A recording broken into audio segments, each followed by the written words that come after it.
This is our community's house. We are all guests in it here to serve our community. My name is Mike Little, Mayor of the District of North Vancouver, and so the pleasure falls to me to welcome you all here to our regular meeting of Council for Monday, July 6th at 7 o'clock. We want to start off in a good way, and Councillor Pope has volunteered to do our land acknowledgement. Thank you, Mayor Little. We respectfully acknowledge the original peoples of these lands and waters, specifically the Tsleil-Waututh, Squamish, and Musqueam, on whose unceded ancestral lands the District of North Vancouver is located.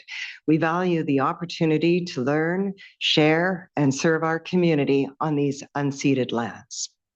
Thank you, Councillor Pope. Council, we have an agenda that's been circulated with the package. Any errors or omissions from the agenda is presented. Hearing none, will someone move its adoption? Moved by Councillor Moss, second by Councillor Back. Prepared to call the question. All in favor? Contrary minded? Motion is carried. We do have meeting minutes circulated from the May 11th September meeting of Council. Any errors or omissions from those meeting minutes as presented? Hearing none, they've been moved by Councillor Murray. Is there a seconder on the matter? Second by Councillor Ma. Prepared to call the question. All in favor? Contrary minded? Motion is carried. Okay, Council, we preserve a period of up to 30 minutes at the front end of every regular meeting of Council for public input and opportunity for members of the community to share issues of concern with them, with us. And so I do have a few speakers who have signed up to speak in advance. And so the first speaker I have is Tobias Gesso. Welcome, please. When you're comfortable, you have 3 minutes to address the Council. Good evening, Mayor and members of Council. On behalf of the North Shore Disc Golf Association, we thank you for dedicating time to the future of disc golf in the district, and thank you to park staff, especially Graham McGinnis and Mike Hunter, for working diligently on the report and being responsive to our association, meeting with us regularly. We'd like to offer a few additions and clarifications that we hope will help Council see the fullest possible picture before making any decision. First, we noticed that the report doesn't include Inter-River Park, and we think it's worth being included. It already has strong infrastructure and ample parking and permanent washrooms and gently sloping terrain with low pedestrian traffic, which could help minimize user conflict. We'd respectfully ask Council to consider directing staff to assess that area formally. Secondly, we'd love the chance to unpack the 1.3 million estimate for Braemar Park a bit further. Much of that figure appears to us to be tied to building a parking lot or permanent washrooms rather than the course itself. Baskets and tee pads represent a much smaller cost. We've seen mountain bikers use Braemar successfully with street parking, and Eastview Park in the city of North Vancouver operates well with street parking the same way. It might be helpful to look at the cost of the sport itself separately from optional infrastructure upgrades. Third, we want to share our perspective on the out-of-district options mentioned in the report. The Ambleside pilot is winter only. Rockridge is limited to after hours and school hours, and Mount Seymour remains a provincial concept rather than a current option. So residents don't really have a true year-round in-district home for the sport. We'd also gently note that the booking of Cleveland Park for events, while appreciated, may not fully capture what makes disc golf work so well. Like a playground or a tennis court, it thrives as something free and spontaneous that families can drop into anytime. Finally, we hope Council won't see force the terrain as a barrier. We believe directing staff to take a look at making an area of public land permissible to the association to play and to slowly build a course through association fundraising. In our experience, trees are actually one of the most valued features of a well-designed North Shore course. Places like Queen Elizabeth Park and Kelchina show that thoughtful design lets disc golf coexist safely and harmoniously with others, even in mixed-use park spaces. Global safety data available online indicates that disc golf remains one of the safest sports available for public parks, provided basic design protocols are respected. So our ask tonight is simple. We'd be grateful if Council would keep the door open on a permanent home for disc golf in the district by directing staff to look at making non-public land permissible use, taking another look at Inter-River Park, considering the cost of the course separately from larger infrastructure. And we'd love to continue building something with the district. Thank you for your time and consideration. Thank you for your comments. Tobias Gesso. The next speaker I have is Dan Anderson, also joining us here in person.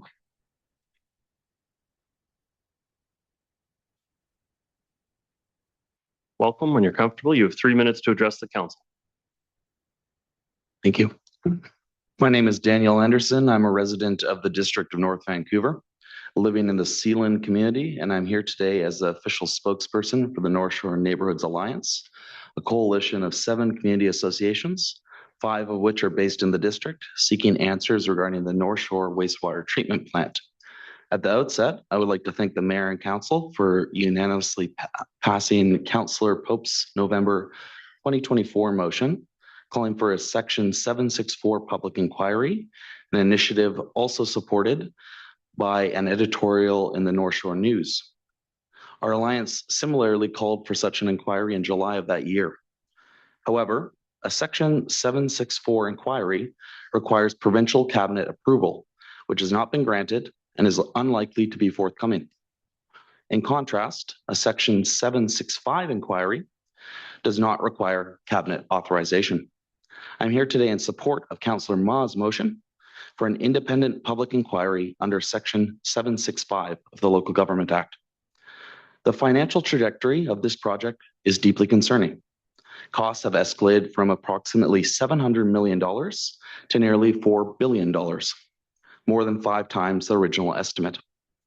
Even this figure may be conservative when accounting for decommissioning and environmental remediation. North Shore residents are expected to bear the majority of this burden, with projected costs approaching $600 per household annually for the next 30 years. Local businesses will also be significantly impacted. This represents the largest infrastructure-related financial burden in our community's history. An independent inquiry is essential. A Section 765 inquiry must be conducted in public, unlike other proposed processes that occur behind closed doors.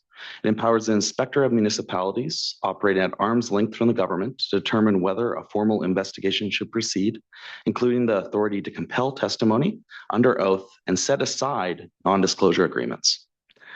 Such an inquiry is necessary to restore public trust in Metro Vancouver, to identify where decisions went wrong, and to ensure similar outcomes are avoided in the future. It also establishes a clear precedent for accountability in large-scale infrastructure projects across the province. I respectfully urge Council to support this motion and join the growing calls from Surrey and New Westminster for a full, independent public inquiry. Thank you. Daniel, I'll just update one thing in there. So unfortunately, some of the media coverage hasn't covered all of it. And the cost per household is actually about $1,100. The $600 or $590 is just the difference from the 3rd budget to the 4th budget. We still have to pay for the initial budgets. And so it's scaling up to 2029, where by 2029, it'll be about $1,100 per household for the utility charge for the new facility. Thanks for that clarification, and all the more reason to get this inquiry on the road. Yeah. Even worse. Appreciate that. Thank you, Mike. Maybe we have some Metro people who will hear that. The next speaker I have is Peter Teven, joining us here in person. I got a head start this time. No. Welcome. When you're ready, you have 3 minutes. Thank you, Your Worship. Council. Peter Tevan, 1900 Block Indian River Crescent. Once again, here representing myself and not any organization that I volunteer for. I'm here tonight to talk about cycling and pedestrian safety in the District of North Vancouver. Sadly, this issue has become even more urgent following the recent death of a cyclist after a collision with a commercial vehicle near the Spirit Trail, close to the district's border with the city. First, I want to offer my condolences to the cyclist's family and loved ones. We are seeing an increasing incidence involving not only traditional bicycles, but also e-bikes, scooters, other personal mobility devices, sometimes in contact with pedestrians. This is an important conversation, especially right now, because you, council, and the district staff are currently reviewing the transportation plan. For many years, I have believed that cycling routes should not be placed alongside heavy trucks and transit corridors. And I know at least one member of this council has expressed similar concerns. I also believe that the combination of current infrastructure design and insufficient enforcement of the Motor Vehicle Act has created an environment where many cyclists feel that they always have the right of way and the rules apply primarily to everyone else. These outcomes are the result of policy decisions made over many years by successive councils. Whether or not each individual member supported those decisions, council as an institution has a responsibility to address the consequences. I believe it's time to change course. Hoping the situation improves on its own is not enough.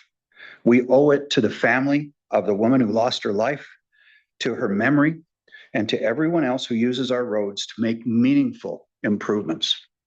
I would urge council to rely less on standardized planning approaches that seem to be repeated from municipality to municipality, and instead place greater emphasis on engineering expertise, local conditions, and input from law enforcement. We don't need expensive consultants who simply peddle policy packages that seem more based on ideology than they do on engineering and planning. In my opinion, the district's current policies have contributed to an unsafe environment.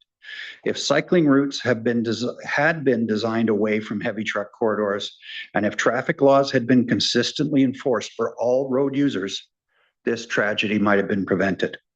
I ask council to learn from this loss, take responsibility, and make the changes needed to improve safety for everyone. Thank you. Thank you for your comments. Peter Teven. Okay, we still have some time. Would anybody else like to address the council meeting? And virtual participants, if you raise your virtual hand, we'll move you over to the panel. Okay, I don't see anyone in the room or anyone online that would like to add their comments, so I'm prepared to move on with this evening's agenda.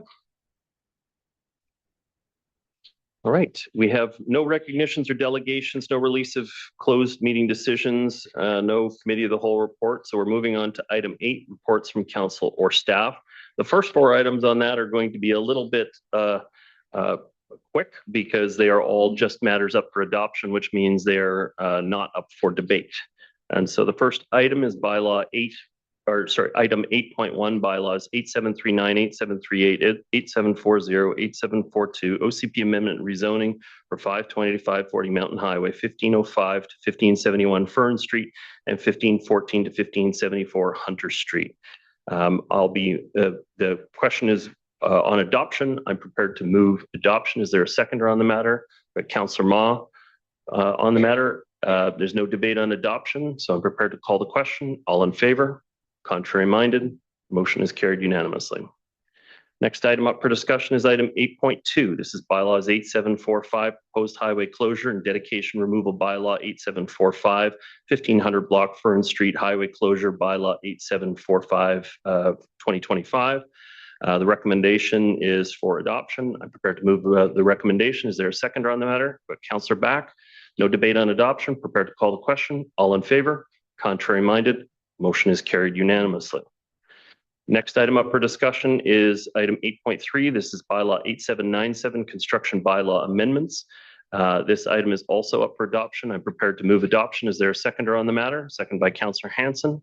Prepared to call the question. All in favor? Contrary minded? Motion is carried. And the last one of those, bylaw 8788, business license bylaw housekeeping amendment to reflect updated non-medical retail cannabis policies. The recommendation is adopt, and I'm prepared to move the recommendation.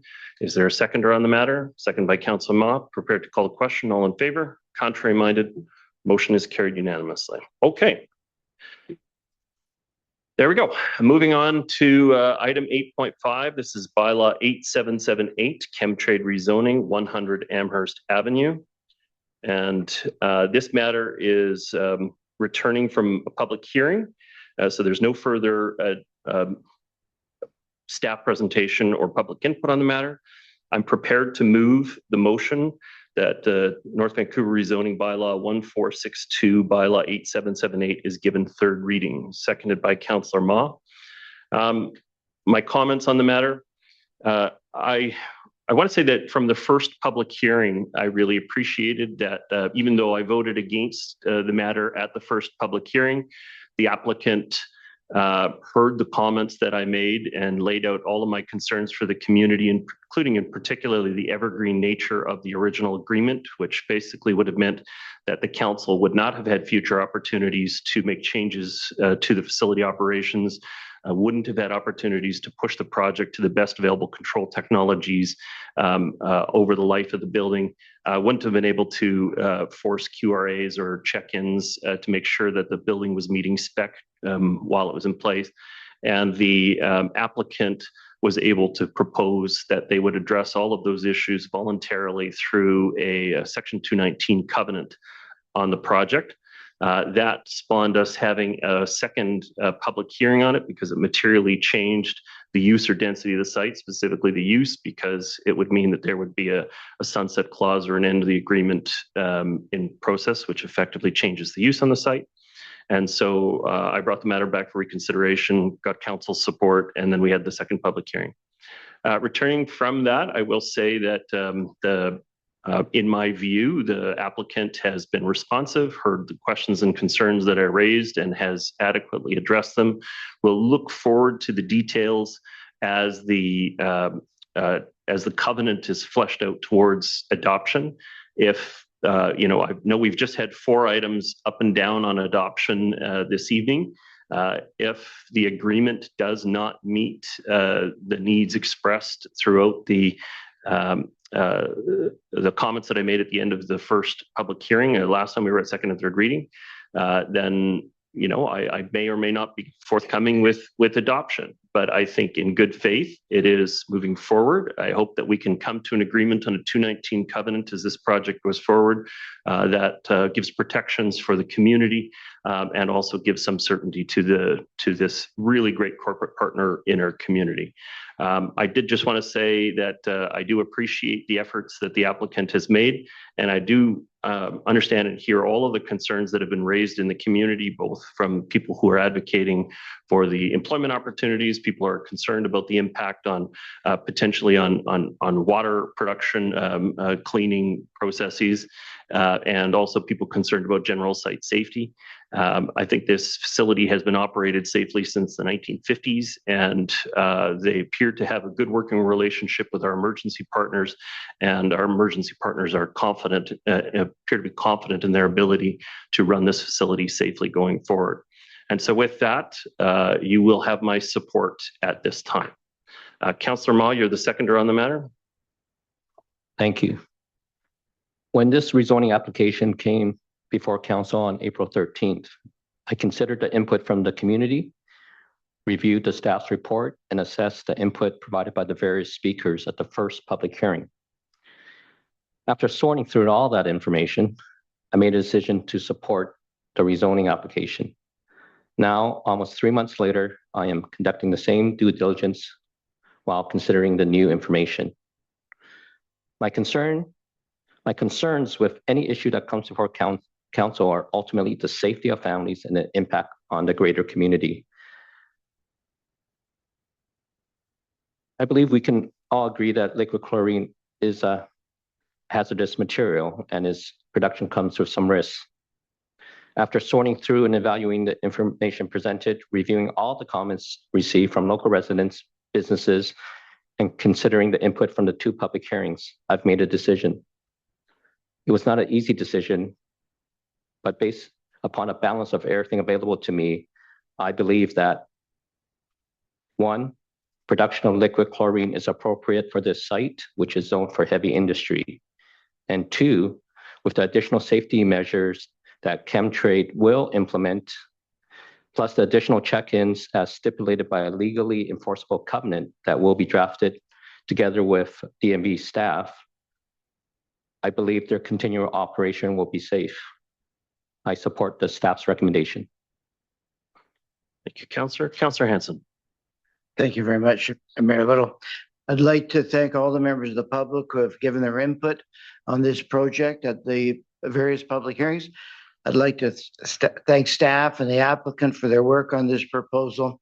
and my council colleagues for their painstaking analysis of this application and for their comments. I'm in total agreement with one theme that has united virtually everyone who has given input regarding this proposal. The key consideration is safety of North Vancouver District residents. While the proposal no doubt has economic benefits, both locally and even nationally, creating jobs and important economic activity, none of that is important if the proposal imperils the lives and safety of our residents. In my view, on the evidence available to us, the ongoing manufacture of liquid chlorine at 100 Amherst does not present an unacceptable safety risk. In my view, on the other hand, the elimination of Chemtrade's production at this site has the potential to put at risk the safety of our drinking water. In my view, preventing the production of liquid chlorine by this plant presents greater risk to health and safety compared to its ongoing operation until 2046. As for the safety of the continued operations, I arrive at the conclusion that the manufacture of chlorine at this site is safe based on the following information. The well-respected engineering firms, Baker Risk and Ristex, the conclusion of those organizations, the site has operated safely since 1957. To date, there has never been a loss of life in Canada due to the manufacture or transport of liquid chlorine. A covenant will attach to the site limiting the time of production to December 31, 2046, and requiring the most stringent monitoring of all safety standards and protocols. And safety upgrades are being implemented at the site, including removal of on-site storage and construction of an enclosed rail car loading facility, and implementing a produce and ship model. Nothing is ever 100% risk-free. However, we have expert opinion that the chances of fatality for a person at Spicer Road in Amherst is 40 times less likely from a chlorine leak compared to a rail car. And no one is proposing a ban on driving. As against this, I have further concluded that to eliminate the manufacture of liquid chlorine at this site would expose district residents to a potential risk to safety of their drinking water. Chemtrade is Canada's largest producer of liquid chlorine. Liquid chlorine, along with caustic soda, is necessary to manufacture the bleach that is used to treat the drinking water we consume here in the district. Were the production of liquid chlorine to end at this facility, chlorine would need to be sourced either from Quebec or America. Representatives of the provincial government have stated that the chlorine produced at this plant is necessary to the safety of our drinking water. In my view, given the state of affairs in American politics, now is absolutely not the time to risk becoming dependent on American supplies to ensure the safety of our drinking water. That, in my view, would be a foolhardy decision and would create far more challenging safety issues for our residents. In my view, our community's safety requires that we have local access to what is needed to ensure safe drinking water. And for these reasons, I will be voting in favor of the rezoning as I did at the first when it came before us before. Thank you. Councillor Hanson, Councillor Pope. Thank you. I'm so disappointed to hear some of these comments that have been made by my fellow councillors that I'm going to jump right into it, not even get into my initial remarks.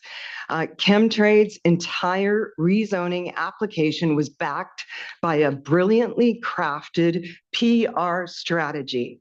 Essentially, the spin was that this plant is so critical to Canada's drinking water supply that any council voting against it would put millions of people at risk of drinking contaminated water. They made it about the safety of our drinking water, not about chlorine gas. That was a PR strategy, folks, based on spin, not fact, and I can prove it. Metro Vancouver's water services is responsible for the drinking water of more than 3 million Lower Mainland residents.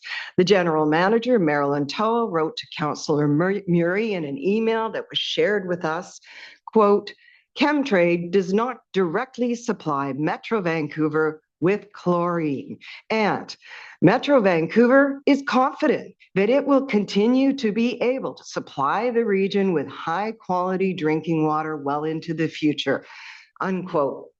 That is the general manager of Metro Vancouver Water Services, not a competitor, not an activist, the person responsible for your tap water, telling this council in writing that she is confident the water will be safe as they have multiple sources for disinfection. It's worth noting that the first time this issue came before us, Mayor Little voted against it and told the North Shore News that he also had no concerns about the safety of our drinking water. Still, a senior provincial cabinet minister and our local MLA repeated Chemtrade's unaudited, self-generated claim that millions of Canadians rely on chlorine from this site, a claim with no Health Canada report behind it, no BC Ministry of Health analysis, no independent validation of any kind. What we know now is that Metro Vancouver, the largest single water utility in Western Canada, doesn't even have a direct contract with Chemtrade. They buy bleach from a distributor who has multiple sources. So if you remove that red herring from the discussion, here's what actually matters: the danger of chlorine gas. It is undisputed that a significant chlorine gas release could be catastrophic to North Vancouver, to Burnaby, to every community this gas travels through by rail to the United States, where 90% is shipped. Not to Canadian taps, to American customers.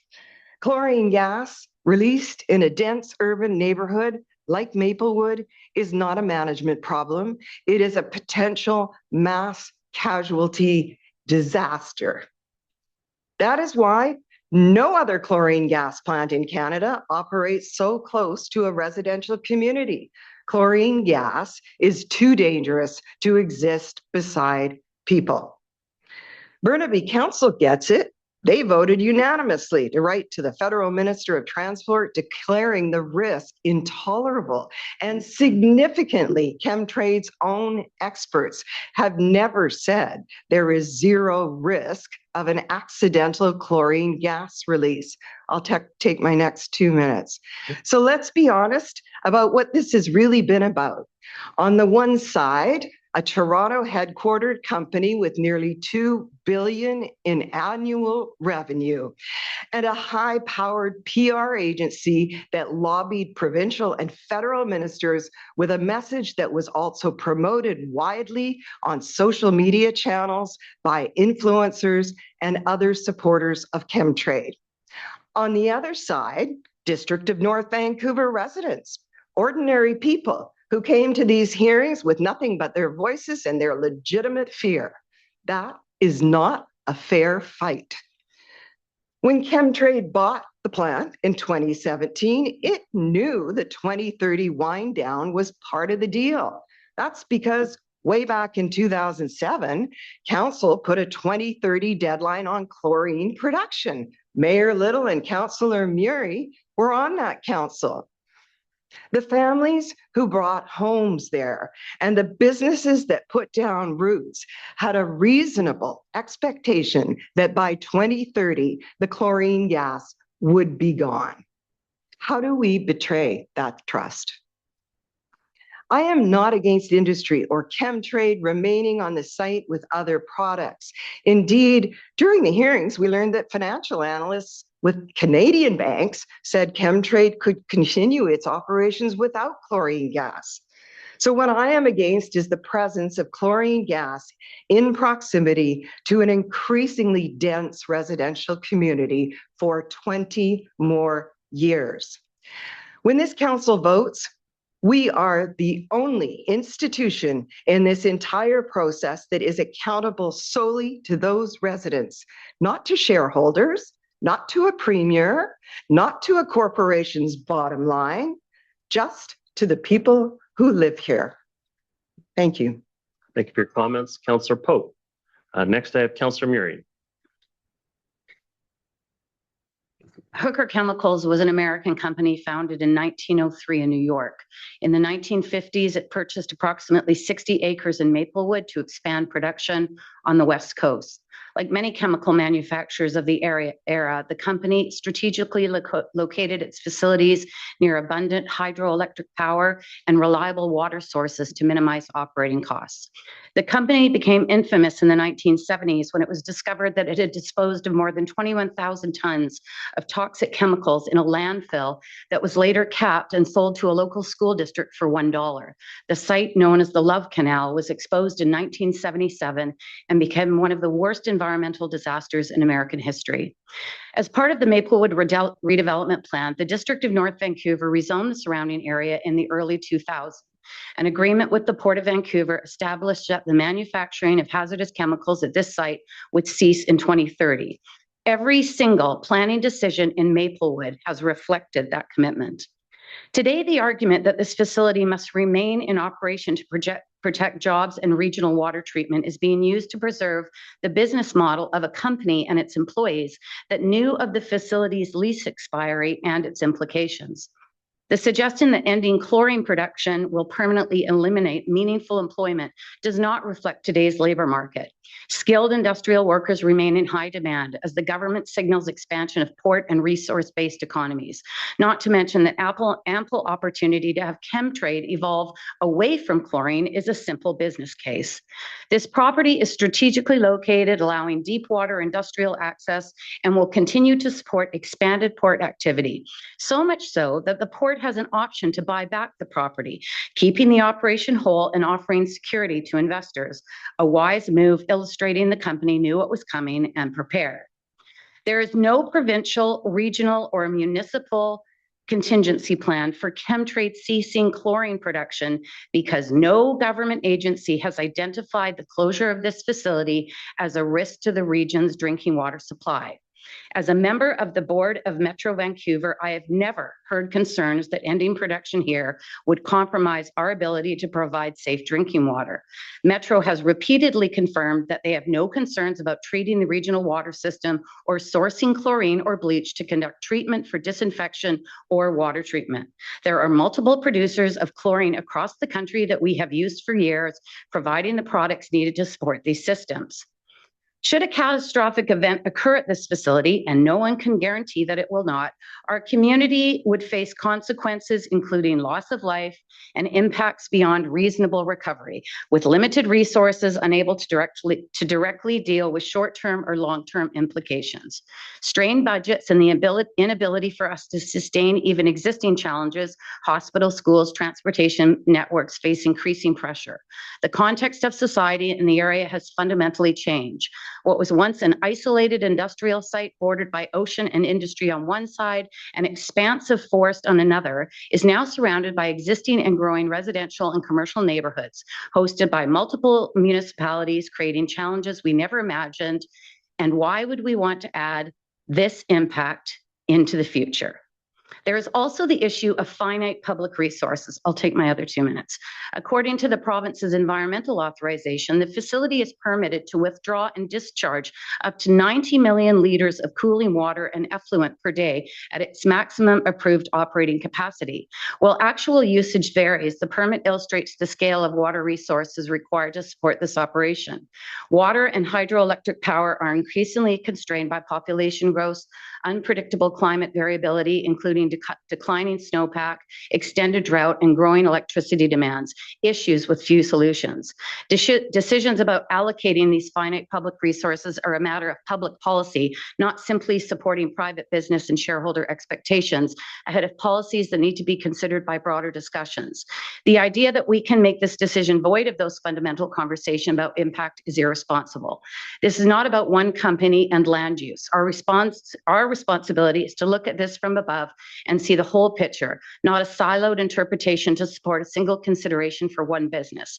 It is about understanding real impact and making informed decisions regardless of the past. Governments would do all of us a favor if those connections were closely assessed and logic prevailed. Technology is evolving. Sorry. Ooh, that was bad. Technology is evolving. Chlorine is not used in the same way as it was. Industry has changed. Shifting use has evolved for safety and better alternative production options. Ozonation and ultraviolet treatment are increasingly used, and more than adequate existing chlorine production capacity elsewhere remains available without the same risk to areas with large populations. Chlorine is the byproduct of a commodity that yields the highest return for investors of Chemtrade. Caustic soda, rendering chlorine secondary, with the vast majority of the product leaving the country for the U.S. plastics industry. Simply, Chemtrade is seeking not to invest if they don't have to, preferring to follow the status quo to remain while we take the risk in perpetuity. The idea that this potential extended lease somehow comes to an end at the end of 2046 is naive. It will be the same process as now. The company is still operating and appealing to the local government while we continue taking a risk not required with a product we can source from other places. Mayor Little, please give me one more minute. With populations in those areas, a fraction of what we have surrounding flat today. I'm not sure how any of this is addressing the challenges in our community. Can I draw to? I'm going to, please. I've worked, it's taken a long time to get to this place. Ultimately, this decision is about adhering to longstanding agreements, protecting public safety, responsibly managing finite public resources, and planning for the future. The question is whether continuing hazardous chemical manufacturing at this location remains in the long-term public interest. It does not. It is time to make this decision, as we agreed to in the past, to confirm the original contract, provide certainty to the community, and support a future for this site that reflects responsible planning, prudent stewardship of public resources, and the safety and well-being of the people who live and work here. Thank you for your comments, Councillor Murray. Next, I have Councillor Back. Thank you, Mayor Little, and thank you everyone for your comments around the table. This has certainly been one of the most difficult and certainly closely scrutinized applications in my time on council. I want to thank everyone who participated in any form, including through both of the public hearings. There was lots of respectful engagement and really invaluable participation, with many people taking a lot of time to learn about a complex issue. Throughout this process, I listened carefully to the concerns that were raised, and particularly around public safety.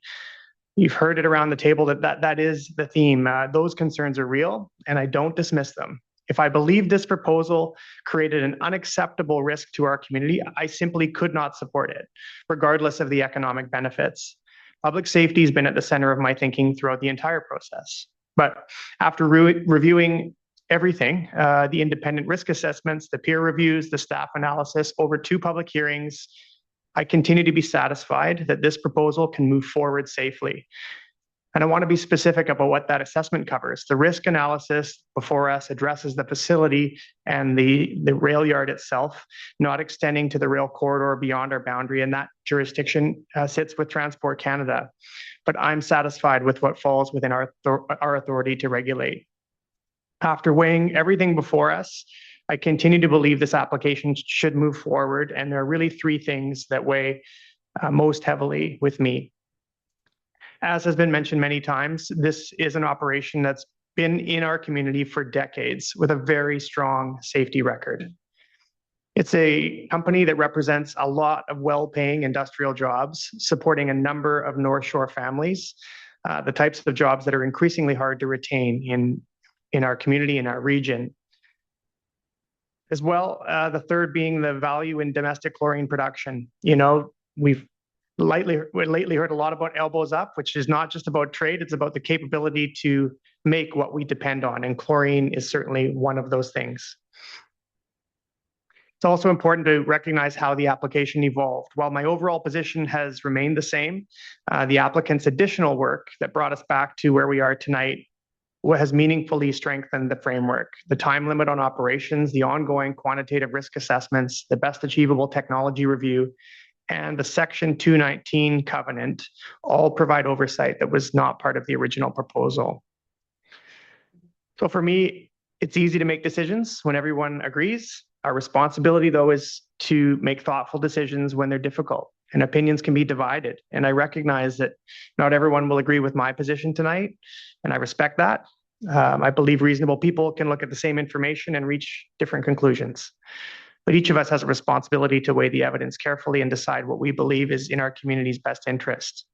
And having done that, I remain satisfied that this proposal can move forward safely while protecting important industrial employment and providing greater oversight than exists today. So I'll be supporting third reading. Thank you. Thank you, Councillor Back. Councillor Forbes. Thank you, Your Worship.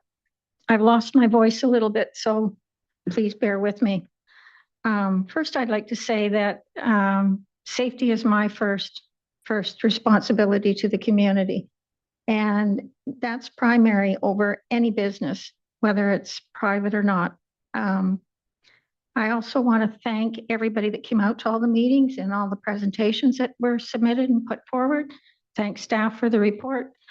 And thank everybody who's been involved in this process. I have to admit I'm a little gobsmacked at what's going around this table. I agree with Councillor Mary, Councillor Pope. Much of the points I was going to make were involved in both of their presentations. I'd like to make a few other points on a little bit of a different tone. Number one, this amendment bylaw is not in alignment with our OCP. Our OCP has been since 2011. It started being worked on in 2009.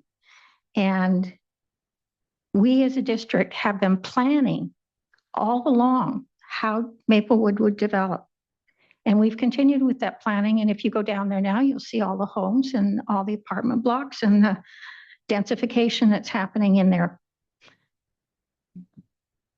To have this land use that close to all of the facilities down there, including schools, including seniors' homes and other facilities like that, is just a danger. It's, in my eyes, it's a danger.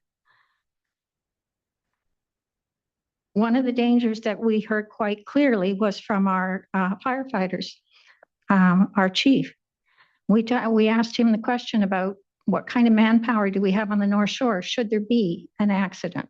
And there will be an accident. It's just timing. And it may be low, but with chlorine, even a low accident is going to have huge consequences. So our firefighter chief said that we have approximately, I believe he said 75 on the North Shore firefighters. And that is not enough. He said that's not enough. It will overwhelm our firefighters and our emergency personnel. Also, I asked about equipment. Do we have that equipment? Do you have that training? Can you go in right into the site, or do you have to stay out on the border of it? We don't have the equipment. We've been trained in hazard, but not with the equipment and not to the degree that would be needed here. The city has a fire hall that has some equipment in it, but it's for one or two people. We don't have the equipment. So our firefighters would be forced to stay back on the outer skirts of that. And it would be up to the individuals that are being caught if there was an explosion or a leak of any kind. It's up to them to get out themselves. And also, I want to mention that when you hear about the stay in place, that doesn't work unless you have a totally sealed area to be in. And I don't think any of us have totally sealed office buildings or totally sealed houses. So there's a danger. You may not even make it anywhere to be rescued. I noticed in the QAR, I was disappointed that there wasn't a lot of attention paid to the earthquake danger. And Vancouver is considered the most prone, the absolute most prone, dangerous area for, I'll take my other 2 minutes, for an earthquake to happen. And where that's located, it's either going to, when an earthquake hits that, it's either going to liquefy or it's going to be spread out. So again, there's no way to control it. It will just get worse. The economic impacts, I said this at the very first meeting, I think, that all we need to do, all we would ask of Chemtrade is to continue making everything else they make and try a new business model. Don't produce the chlorine, liquid chlorine. Produce the bleach. That's what we need here. That's what everybody wants to convert that into. So just manufacture the bleach here, not the chlorine, liquid chlorine. So it's a business case and it's a private company and there's shareholders. So we all know how that works. That would also mean that the employees would not lose their jobs. They'd still have jobs. They'd still continue to work there and they'd carry on with the other business that Chemtrade does.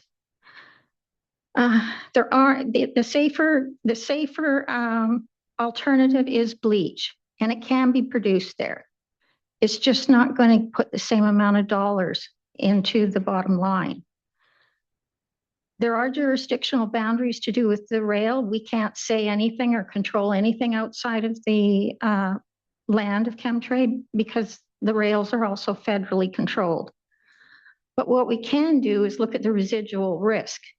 If something happening on the Chemtrade property has a residual risk, we should identify that and how we might handle that. And we haven't done that.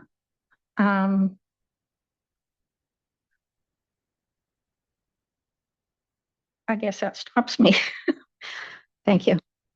Thank you, Councillor Forbes. Councillor Hanson. Thank you very much. I'd like to squarely address the suggestion that we are not dependent on Chemtrade for the safety of our drinking water. And I'm putting forward information that has been provided to us in this process. First of all, Chemtrade produces 70% of the chlorine which is used across Western Canada, well, BC and Alberta. Chlorine is a necessary component of bleach, and bleach is a necessary component of safe drinking water. If this plant is eliminated, that chlorine, which is necessary for drinking water, must come either from Saskatchewan, which is a small plant, or two Quebec plants. There's some issue as to whether they could actually provision us with the chlorine we need. So what we're talking about is getting it from America. And I'm not going to sit at this table and support a closure of a plant if the implication of that is that we are dependent on American supply chains for the safety of our residents. Now is not the time for us to be abandoning our own productions and replacing American supply chains or exposing ourselves to the risk of American supply chains. This is the information which I believe is before us. I appreciate others have interpreted it differently. This is why representatives of the provincial government have spoken out on this issue in this way. And this is part of my vote, although fundamentally my vote is premised on the fact that I believe this facility will safely produce liquid chlorine without undue risk. Thank you, Councillor Hanson. See no further speakers on the matter. I'm prepared to call the question. All in favor? Contrary minded? Motion is carried with Councillors Pope, Forbes, and Murray opposed. Thank you, Council. The next item up for consideration is 8.6. This is bylaws 8771, rezoning for a 6-unit townhouse development at 873 Premier Street. I do believe we have Yeah, good evening, from Your staff. Worship. Yeah, so tonight is the first and second, third reading of the bylaw for this OCP compliant application. So thus we've prepared a short presentation and then be ready to answer questions. The applicant is also in attendance. Thank you. Good evening, Mayor and Council and members of the public. My name is John Maselli, and I'm a development planner with the district. This staff presentation is for rezoning bylaw 8771 for a 6-unit townhouse development at 873 Premier Street. This presentation will take approximately 8 minutes. The proposed development is for 6 ground-oriented townhouse units in 2 3-story buildings and is being proposed as an extension of the existing adjacent continuum development at 856 Orwell Street, previously built by the same developer. The site is located on the west side of Premier Street in the Linmore Inter-River neighborhood, and it's approximately 11,000 square feet in size and is currently occupied by a single-family home. And as you can see from the aerial image, the site is situated around townhouse developments on all sides. The adjacent property to the south is Continuum, a 23-unit townhouse development completed in 2020. And to the north is Legacy, a 29-unit townhouse development completed in 2012. And across Premier Street to the east is Edgewater Estates, an older multifamily residential development. And the site is designated as residential level 3 in the OCP, which envisions attached residential housing at up to 0.8 FSR. So the proposed development has a density of 0.8 FSR, which is consistent with the OCP designation. So here's a slide showing the relationship between the proposed development outlined in red and the existing continuing development outlined in blue. Vehicle access, shown by the dashed yellow line, is proposed from Orwell Street through the existing continuum driveway. And this access arrangement was planned during the continuum rezoning in 2015, and an access easement was registered at that time, anticipating the future redevelopment of the subject property. The proposed driveway ends at the south property line with no through vehicle connection to the south. Pedestrian access would be through east-west pedestrian pathways shown by the dashed green line. So let's take a closer look at the detailed site plan. Building 1 fronts Premier Street and contains 3 units. And Building 2 is to the west and also contains 3 units.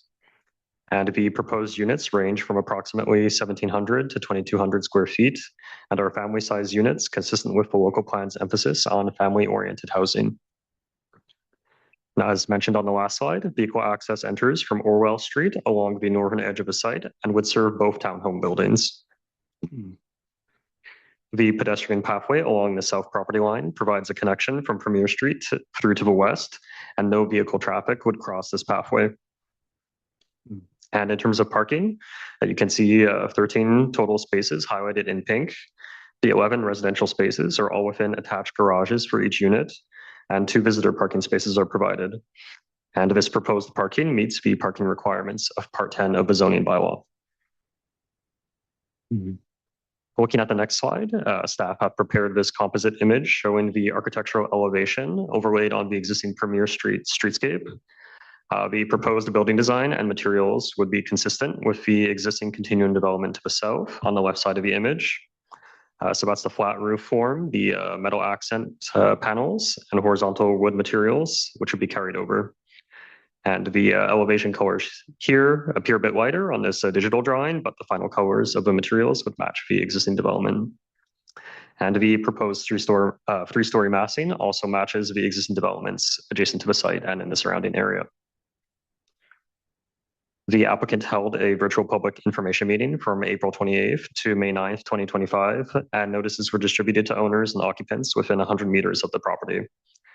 The applicant's video presentation was viewed 87 times and 18 responses were received from the public.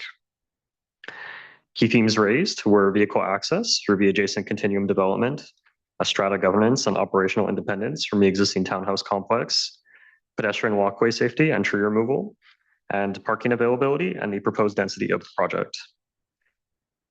The applicant and staff have provided the following responses to the received comments. On vehicle access, which was the most frequent comment, the access arrangement was planned during the continuum rezoning and secured by a registered easement in 2015, and the shared driveway avoids introducing an additional driveway crossing on Premier Street. On strata governance, the new development would operate as a separate strata corporation and no amalgamation with the existing strata is proposed. On pedestrian safety and tree removal, no through traffic is proposed over the pedestrian walkways. The proposed driveway would terminate at the south property line as shown on the earlier slide. And regarding tree removal, new tree and shrub plantings are proposed to replace existing vegetation and provide buffering to adjacent properties, with additional street trees to be planted on Premier Street. And on parking and density, the 13 parking spaces comply with Part 10 of the zoning bylaw, and the proposed density of 0.8 FSR is consistent with the OCP designation for the site, as well as the existing pattern of development in the area.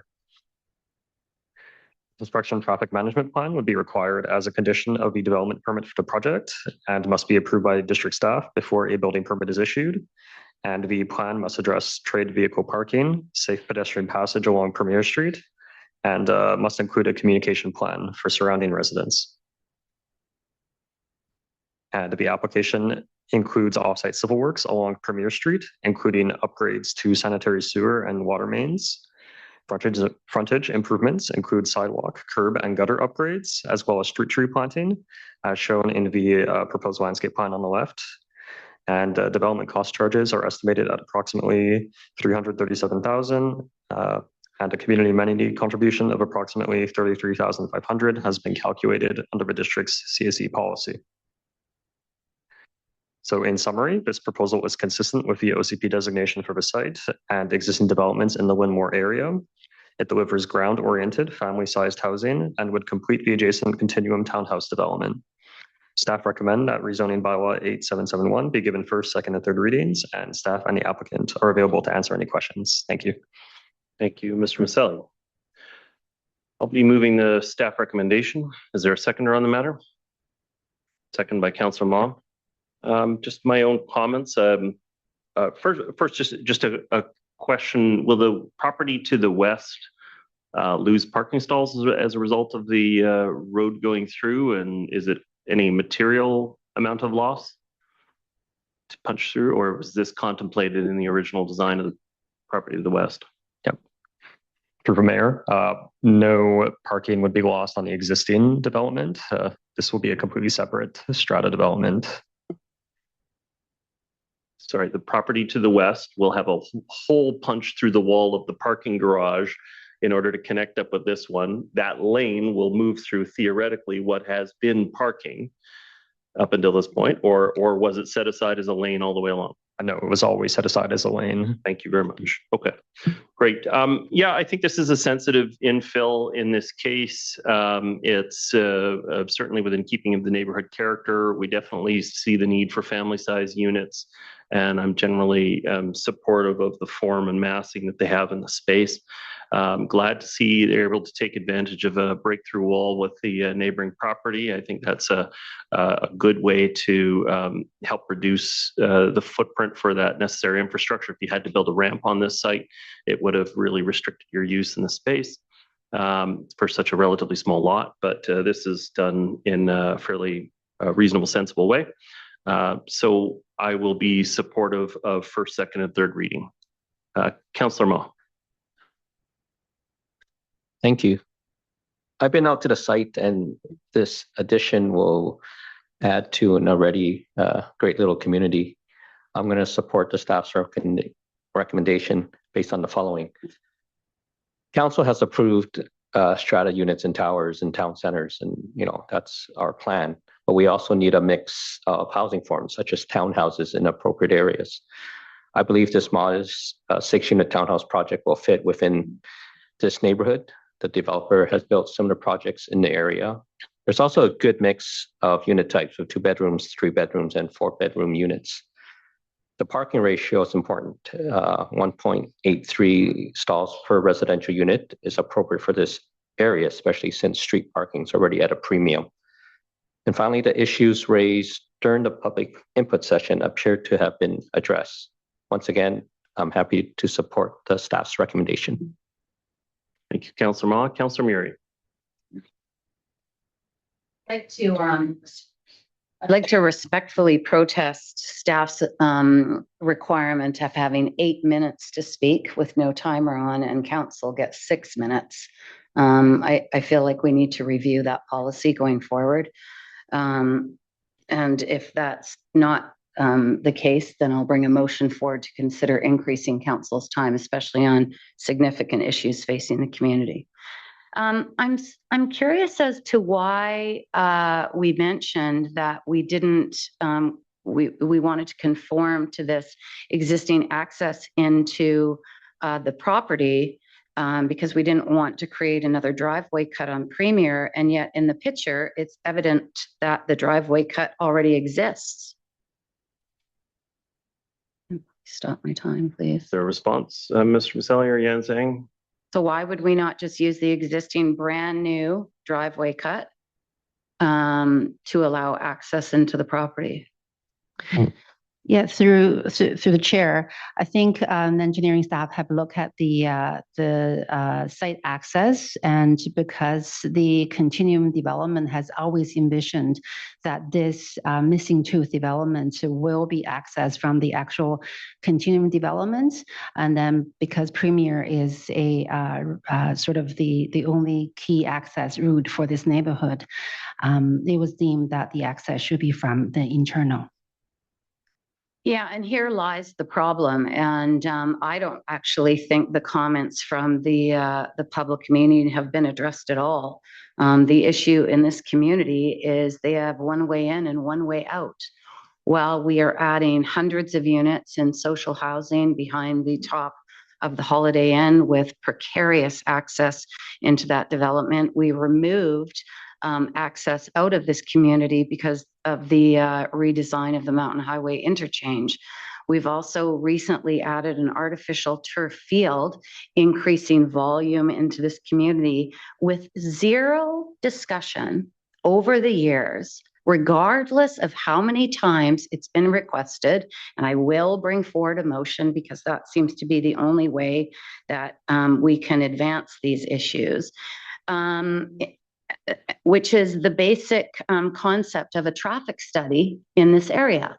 We have just also recently opened, Cap University has recently opened additional housing, but Darwin has a project at the top of Lillooet on Monashee. The demonstration forest is as active as it's ever been into the connecting into the headwaters, and traffic is at an all-time high. And the residents of this area are landlocked with no relief, except that we continue to advance more development in this area. I'm also continue to be really concerned about the environment.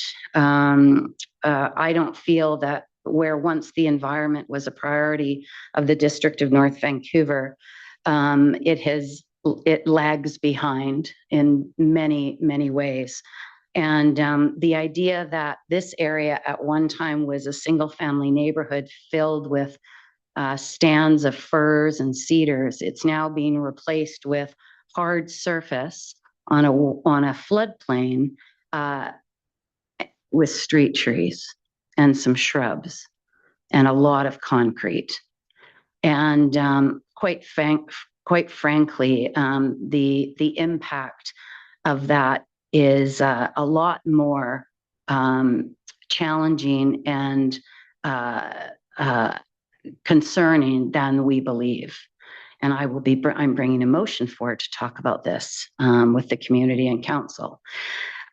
So Mayor Little, can I make can you please help us with some direction to staff, and maybe you can share your concerns in regards to the density in this community that is landlocked, and why we have not embarked on a traffic study for this area that has grown substantially in the last 10 years. Help me. This is 6 units. No, collectively, Mary Little, it's not 6 units. Actually, I raised this. The discussion, Councillor, sorry, the discussion tonight is about the suitability of this use on this site. It's 6 units. Blaming this particular project for the highway infrastructure and the bridge infrastructure. Not doing that, Mayor Little. Is a bit unreasonable. You asked for my response. You're getting my response. Well, be fair. I'm not asking. The response is that this particular project is relatively small, one of the smallest developments that we've seen over the course of the term. And no, I don't think it should be the one that's responsible for the broader traffic and regional transportation planning in the region. Does that address your question? Well, Mayor Little, I'll push back. I did not suggest that this small little project was resulting in the impact of a major transportation network and the impacts of the highway. I'm merely suggesting that over the course of these developments being approved by this council and previous councils, the issue of traffic congestion and access has been raised multiple times. However, these development applications come forward continually in a silo, never addressing the issues of traffic as a greater issue. It addresses traffic only identified to the particular development. It never collectively looks at how it's all connected and the impact to all of the residents living in this area. And as you can see by the comments, the issue of parking and access were the concerns that were mainly raised. People in this community, I'll tell you, because it's my neighborhood, they just feel like it doesn't matter what we say because the district doesn't listen anyway. We complain, we talk about, we've asked for it, and nothing changes. And so I'm not blaming this development. It's unfortunate that, we didn't maybe push this project further towards Premier and not impact these residents. They've been impacted by this development enough over the years with increased challenges that they've had to face in regards to the continuum development. But I raise it because it's a concern that continues to happen. And in previous years, we used to be able to voice these issues and staff would come forward and say, you know what, we're happy to look into this. We're happy to address some of these concerns that were raised as part of a development application. That never happens anymore, of course, unless we bring forward a formal motion. So I will do that. Yes, this is a small development, but it is too bad that these applications are siloed and the greater good for the broader community is never considered. Okay. Thank you very much, Councillor Murray. Councillor Hanson. Yeah, thank you very much. Thank you to staff and the applicant for their work on this. Thank you to my council colleagues for their comments. I'm happy to support this. It is 6 units. I went to the site yesterday. I believe that what is being proposed is very appropriate for the undeveloped lot which sits there. I do have a question, and it's on the issue of environmental protection. I walked past the lot yesterday. It's a very beautifully treed site. One might have thought they were in the Garden of Eden with all of the fruit trees that were laden. Just a very beautiful site. And some of them seem to be quite close to the property line. So I'm just wondering, is it capable, or does the plan call for the preservation of any of these beautiful trees? And if not, is there some way of perhaps tweaking around the corners to make sure some of this beautiful natural site is preserved in any way? That would be my only comment. Look to staff for a response. Mr. Maselli.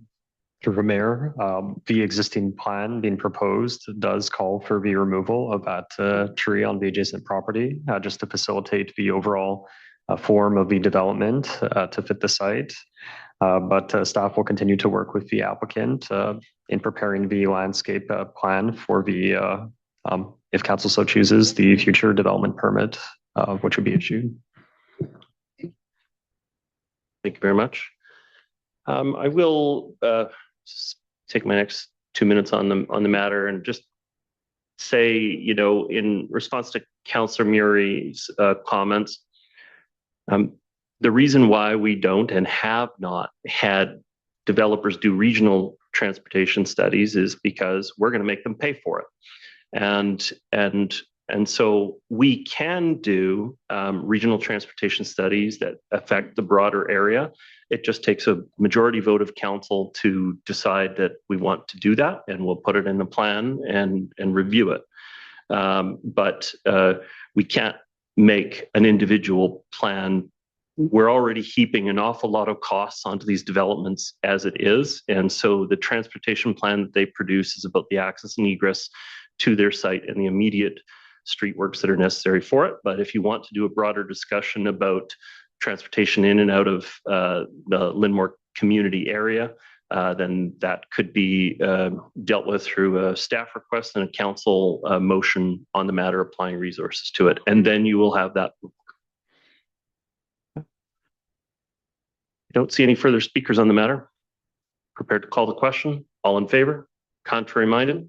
Motion is carried unanimously. Thank you, Council. Next item up for discussion is item 8.7. This is the 2026 Community Service Grants. We have a recommendation. Is there a staff presentation? Your Worship, just some brief introductory comments from staff. Just need a moment.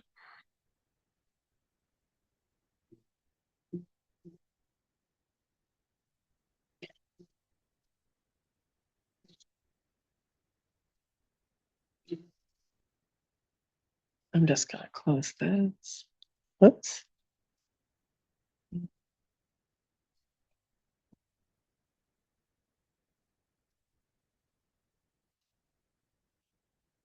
Good evening, Mayor and Council. Welcome. Thank you. I don't have a presentation, but I've got opening remarks. So my name is Erica Branson, Community Planner with the Community Planning Department. The report before you tonight recommends that Council approve $419,844 in community service grants for 2026. The recommended funding supports 27 new applications for 2026 and 20 organizations in their second year of the 2-year funding cycle. More than half of the funding will support programs and services that help residents meet basic needs, including housing, food, clothing, and transportation. And it will also support health and wellness, or health and well-being through mental health, counseling, and other wellness programs. As in recent years, organizations continue to see growing demand and more complex client needs, while many services are operating at or near capacity. The Community Service Advisory Committee carefully reviewed every application and prioritized funding where it will have the greatest community benefit. The committee recognizes that these grants are essential to helping organizations provide important services and respond to critical community needs. And I'm here to answer any questions. Great, thank you. Council, looking for your direction on the matter. Moved by Councillor Murray. Is there a seconder on the matter? Second by Councillor Hanson. Do you have comments, Councillor Murray? No, just thank you for the work, and it never seems to be enough. And it's sad that we even have to provide this funding to residents and people in our community, given the wealth that our community represents. Challenging, very challenging time, but thank you for your work and I support it. Thank you, Councillor Murray. Councillor Hanson, I believe you're the second on the matter. Do you have additional comments? Just again, I do thank you for your work. Thank the committee for its work. I read the report carefully. It was very interesting to see the BC 211 service insights. And I did notice that the leading calls with respect to these types of needs are housing. It says here, housing remained the leading reason for calls and access to transitional housing. And then there was this interesting referrals and then the agencies that are referred to. And just wonder if you could provide council with any information with respect to that core need in our community at the moment, housing for those in need and access to transitional housing. So I think starting a couple of years ago, I started to include the information for service calls to BC 211, which is a provincial information line. And it is correct that housing seems to be the most prevalent or most commonly common reason for people making calls to BC 211. BC 211 also does manage the a shelter list, so that also would be a common call. So somebody can call that line and get up to date sort of live information on where there might be a shelter bed available in the region. But yes, it's housing and mental health and others, but housing is the primary call to BC 211. Thank you, Councillor Hanson. Councillor Ma. Thank you. As a former citizen member of the Community Services Advisory Committee, or CSAC, I know firsthand how diligent the members are in reviewing grant applications. So please thank the committee for that. When I look at the list of applicants, I see some familiar names of established organizations. I think it's important that the district assist these groups in providing much needed support in the community and across a wide range of services. The total of just over 400,000 is a relatively modest amount that will pay off big time. I also recognize some newer groups. One of my favorites, Spectrum Skateboard Society, which has been around for about 6 years. They do great work providing camps for skating camps for our autistic kids who want to learn how to skateboard, but really to get a sense of belonging. It's great work. I'm happy to support the staff's recommendation. Thank you. Thank you, Councillor Ma. See no further speakers on the matter. Prepared to call a question. All in favor? Contrary minded? Motion is carried unanimously. Thank you. Next item up for consideration is item 8.8. This is the 2026 childcare grants. Do we have an opening staff comment on the matter? Thank you, Your Worship. The report before you presents the Child Care Grant Committee's recommendations for the 2026 allocation of the district's child care grants. Quickly, I just want to note a typo on page 3, where it should note that 20, not 21, of this year's applicants received program funding last year. And with that clarification, I'll continue with the work of the committee.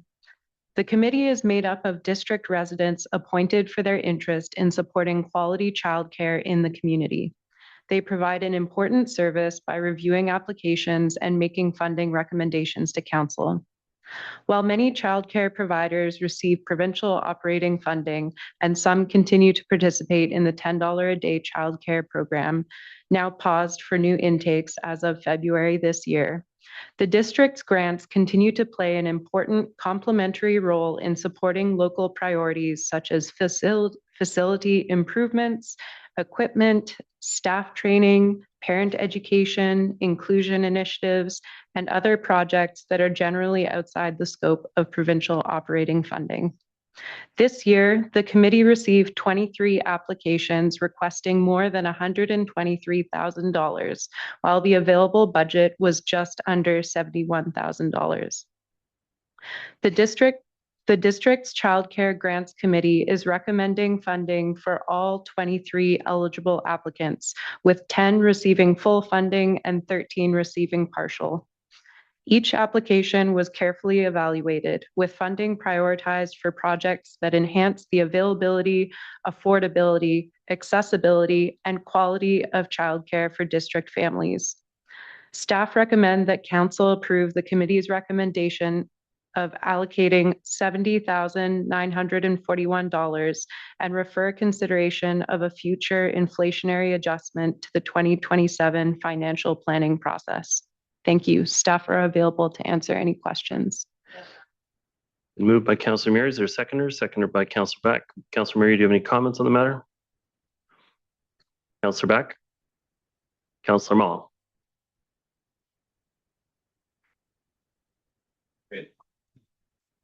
I was just going to comment. I'm kind of curious. We had that issue earlier in the year where the provincial government had stopped the worker subsidy for a time, or it was in jeopardy. Do we know the childcare workers receive up to $6 an hour in subsidy from the provincial government? And just wondering, do we know how secure that funding is, recognizing the financial challenges in the provincial budget? Do we have any indication of how far into the future that subsidy will be filled? Thank you, Your Worship. In answer to your question, just to clarify, are you referring to the childcare fee reduction initiative or early childhood educator wage enhancement funding? Okay, that funding will continue. So the pause on the $10 a day childcare is separate from some of the base operational funding initiatives that will be maintained. Even the wage subsidy was reviewed this last year and they weren't going to put it in. Same thing for people who are in long-term care homes and other places, the worker subsidies in theirs, they were trying to end them because of the financial challenges the provincial government is facing. But at this point, it looks like that program is continuing and it's funded for at least another year. Yes, the early childhood educator wage enhancement should continue for licensed childcare providers to provide top up. Okay, thank you very much. I see no further speakers on the matter. Prepared to call the question. All in favor? Contrary minded? Motion is carried. Okay, next item up for discussion is item 8.9. This is the Metro Vancouver Solid Waste Management Plan. Going to look to Ms. Chevalier for introducing our guests and maybe some introductory comments. Right. Yes. Thank you. Good evening, Mayor and Council. So the next item is Metro Vancouver's draft solid waste management plan. The report is before Council to provide an overview of the draft plan and an opportunity for Council to consider any feedback it may wish to provide to Metro Vancouver before they submit it to the province. We are joined by Paul Henderson, General Manager of Solid Waste Services at Metro Vancouver, and two members of his team, Terry Fulton and Stephanie Liu. Michael Toland, our Manager of Engineering Operations, is also here tonight. Paul will provide a presentation on the draft plan, and both Metro Vancouver and district staff are available for questions. Over to you, Paul. Thanks for the introduction. And I don't actually see the presentation sitting on this desktop.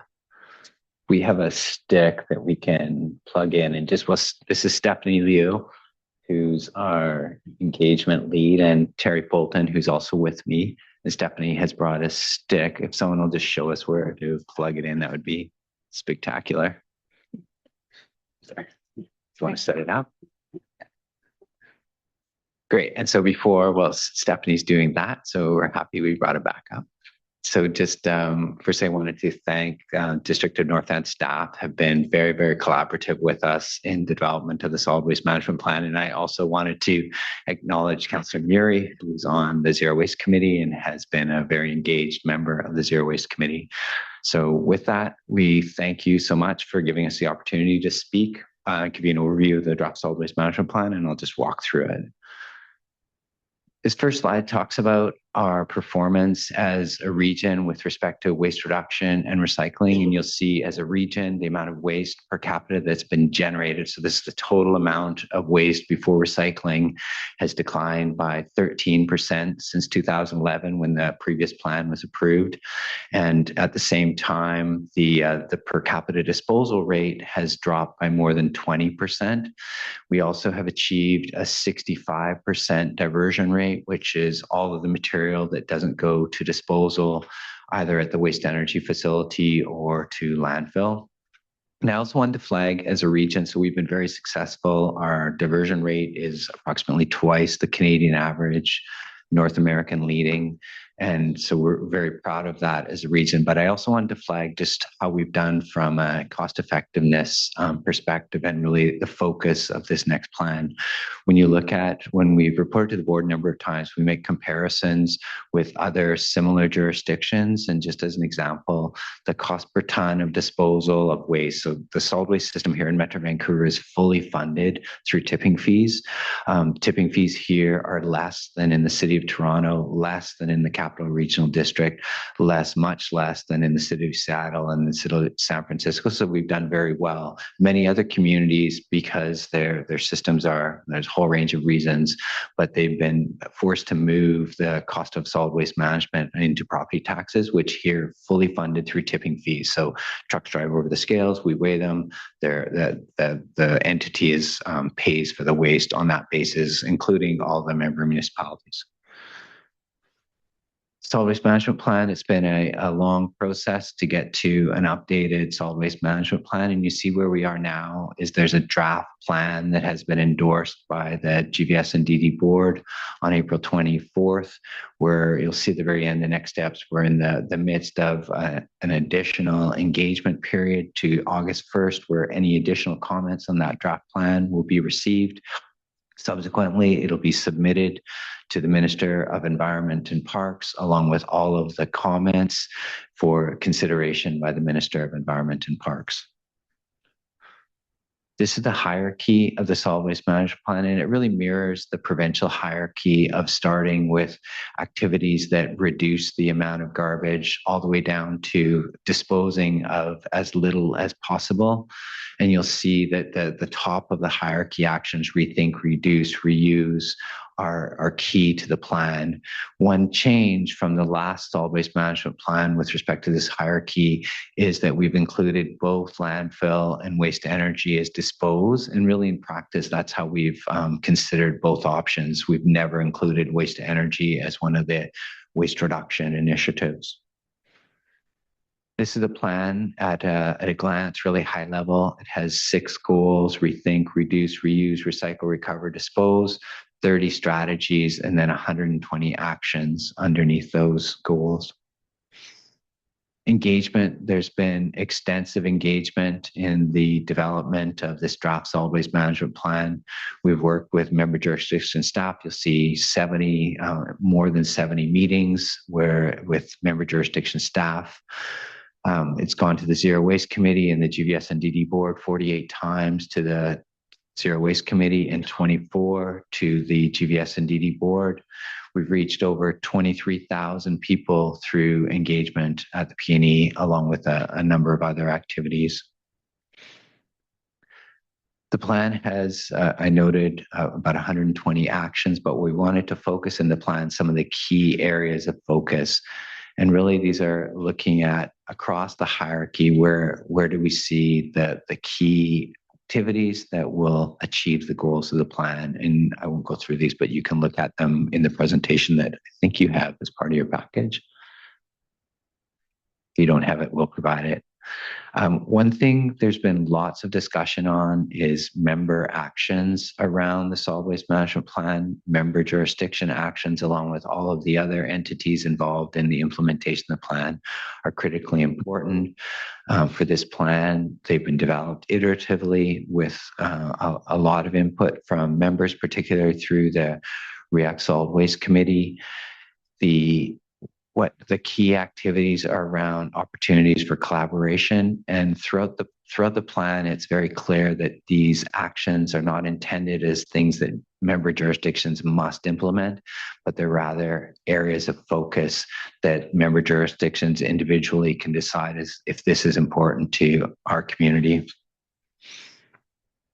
These are just some of the actions, and really they're all around collaboration. So as an example, develop, test, and share improved tools and approaches for house relocation and deconstruction. That's just one example, but all through it's talking about things we can work on together.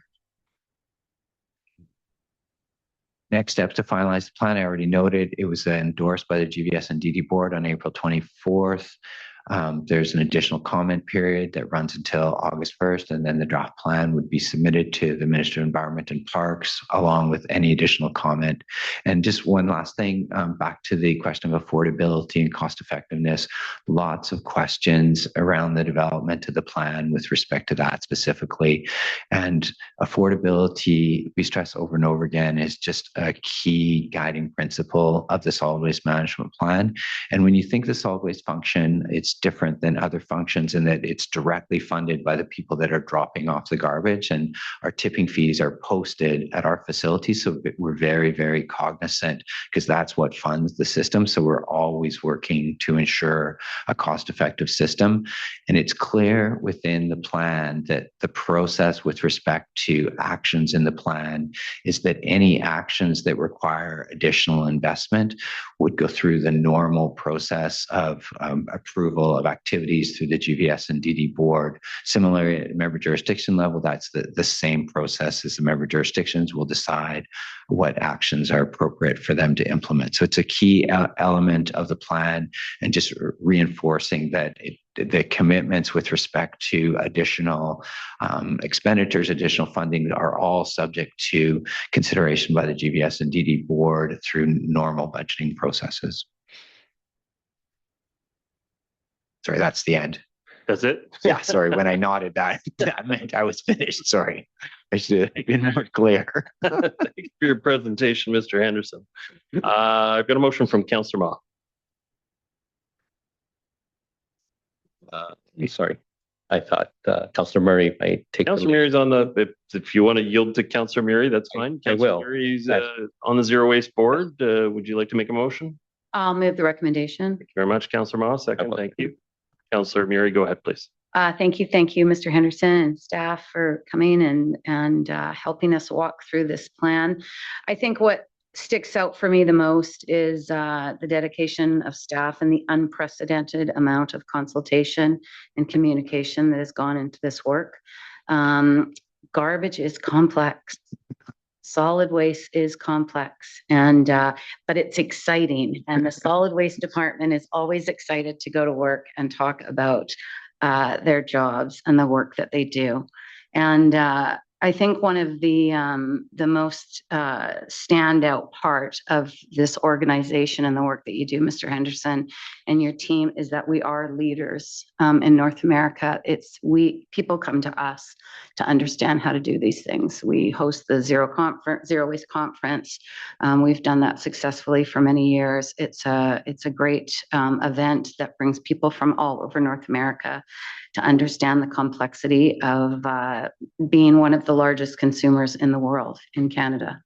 For the amount of people that we have, we spend a lot of money buying stuff and then buying it again and checking it out. And these are the folks and our staff that try to figure out how to deal with it when people don't want to use it anymore. We've talked about repair cafes and expanding those. And I know Mr. Henderson's reached out after I requested to connect with our library to expand repair cafes because there's lots of people that can repair things and I'd rather repair than throw out. We've talked about pink boxes and I bring that up at every opportunity I have. But educating our community and the fact that we are very fortunate to have a recycling depot and a solid waste depot in our boundaries. It makes it a lot more convenient for most of us in the district and the city to take our recycled material into a waste center. And we're looking at constantly expanding and improving those experiences and service. And then we also look at partnering with various organizations and groups. One of them in our boundaries on the neighborhood of the city and the district is Urban Repurpose. And they have events at the solid waste facility on a regular basis to take products and share them with others during the year. And we're always talking about expanding opportunities for people to bring things that they would ultimately take to our waste centers and throw out. If you haven't been down to the depot, it's sobering when you walk into that shed and see people's lives in a pile. It's awful. And so any way to be able to take those products and store them in some way and see if we can find them new homes with other people is something that I like to encourage Mr. Henderson to work on, and he does with his staff very respectfully. So I appreciate that, Mr. Henderson. So I think, it's an enormous amount of work. I thank you for all the time that you put into this and your dedication to this very important issue. We can't keep increasing that landfill. We have to do things differently. And I think often we think, oh, well, I'll just throw it out once. It's just one little thing, but collectively, all of us doing that mountain is getting bigger, and we have to change how we do business so we protect the future. Thank you so much for your work. Thank you. Thank you, Councillor Murray. Councillor Mall. Thank you. Thank you to D&D staff for their work with Metro Van staff.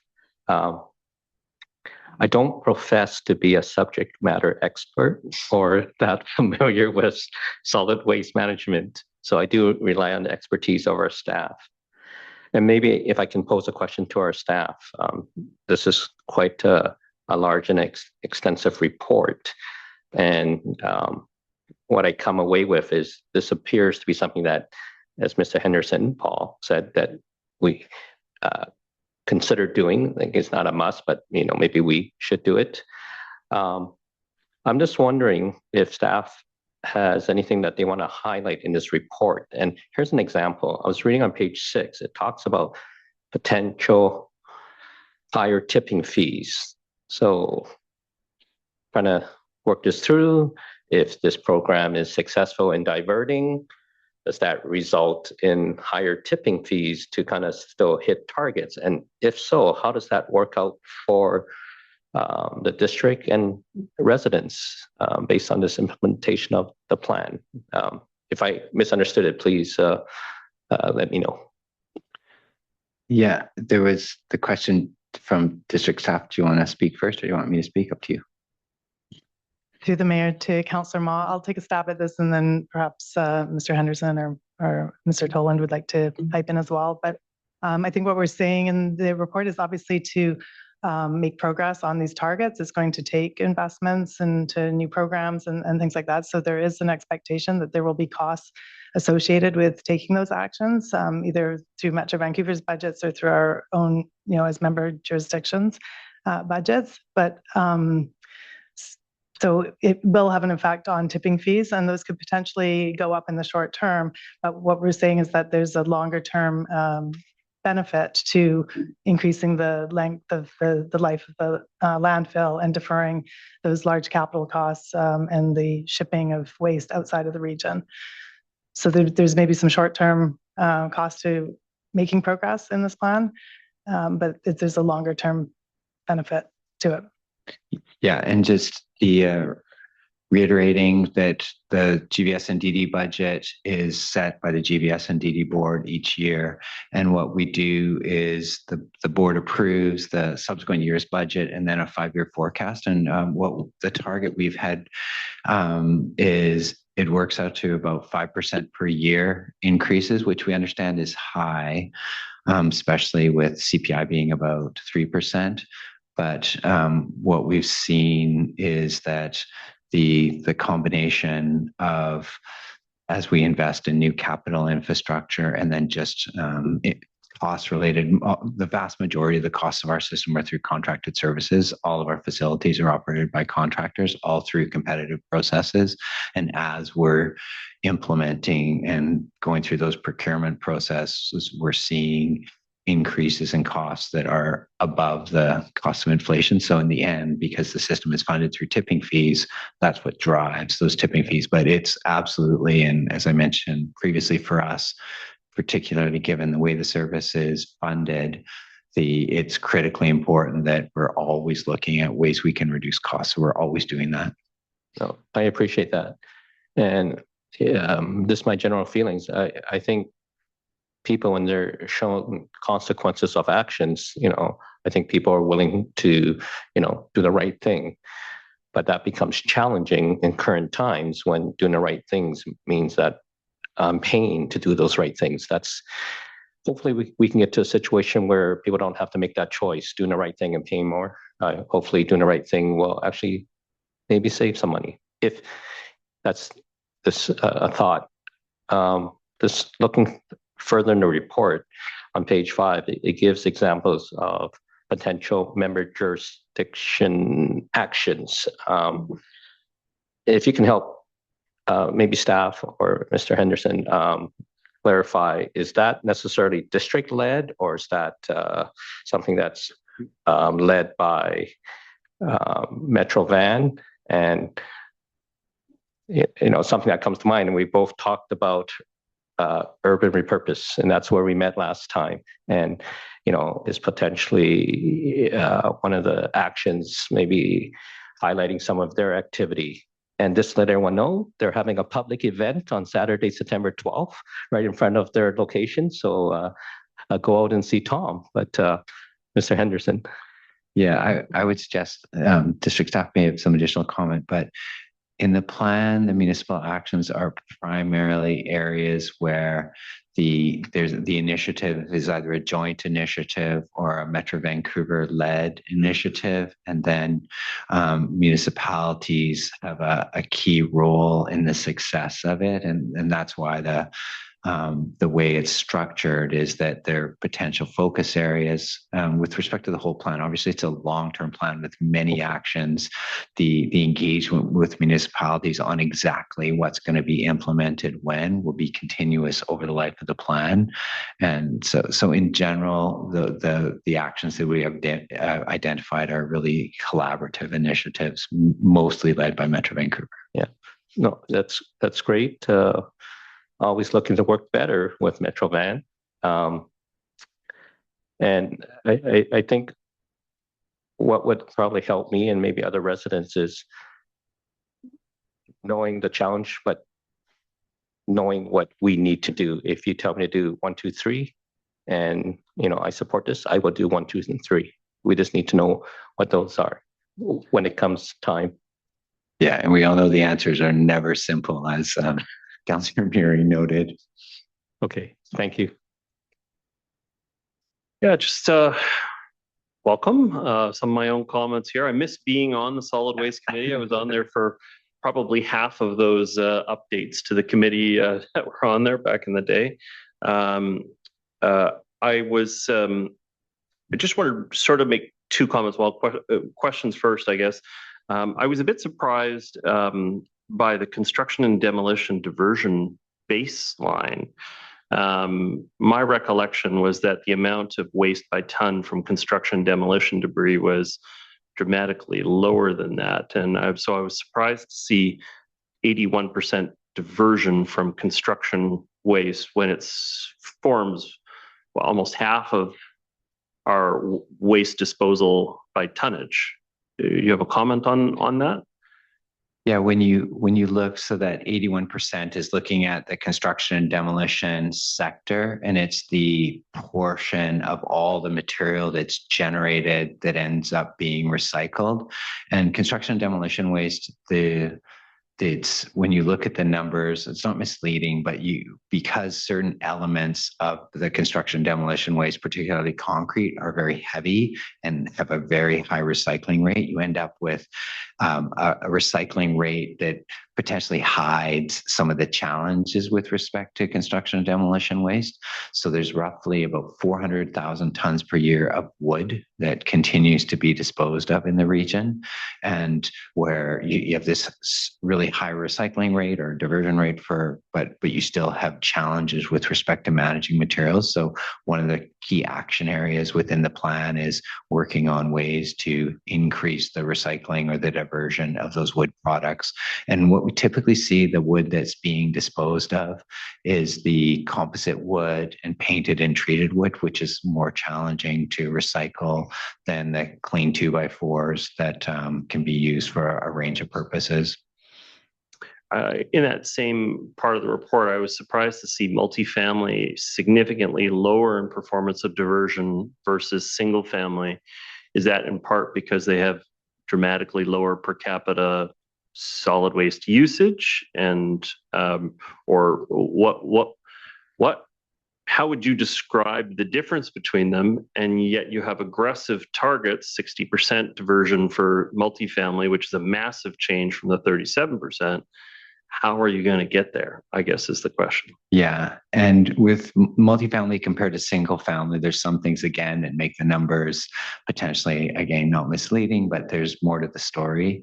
And so with single family homes, there's a lot of yard trimmings. And so that helps drive high recycling rates or high diversion rates for single family homes. We are, though, seeing on a per capita disposal basis that multifamily homes are higher today based on our current statistic. Look at Terry, like sometimes I'm wrong, but not infrequently I'm wrong. So we see opportunity, obviously, with multifamily homes. There's more challenges with respect to recycling systems. You think throughout the region, almost every single family in the home in the region has direct service for yard trimmings and organics, whereas for multifamily homes, it's typically in a recycling room that may or may not be convenient for people to use. They have less storage. All of those things make it challenging. So again, there's not a simple answer to how we're going to get from 37 to 60%, but we see it as a key area of focus for the plan. My other question would be, other functions of Metro Vancouver have no problem naming and shaming.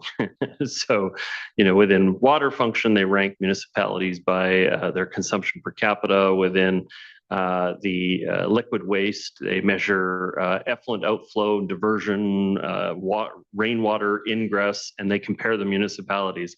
How come this report doesn't name and shame the municipalities that are not performing well in terms of diversion? Yeah, it's very, very hard. Even in those other functions, it's hard to make comparisons across municipalities. It's particularly challenging in solid waste for a whole range of reasons.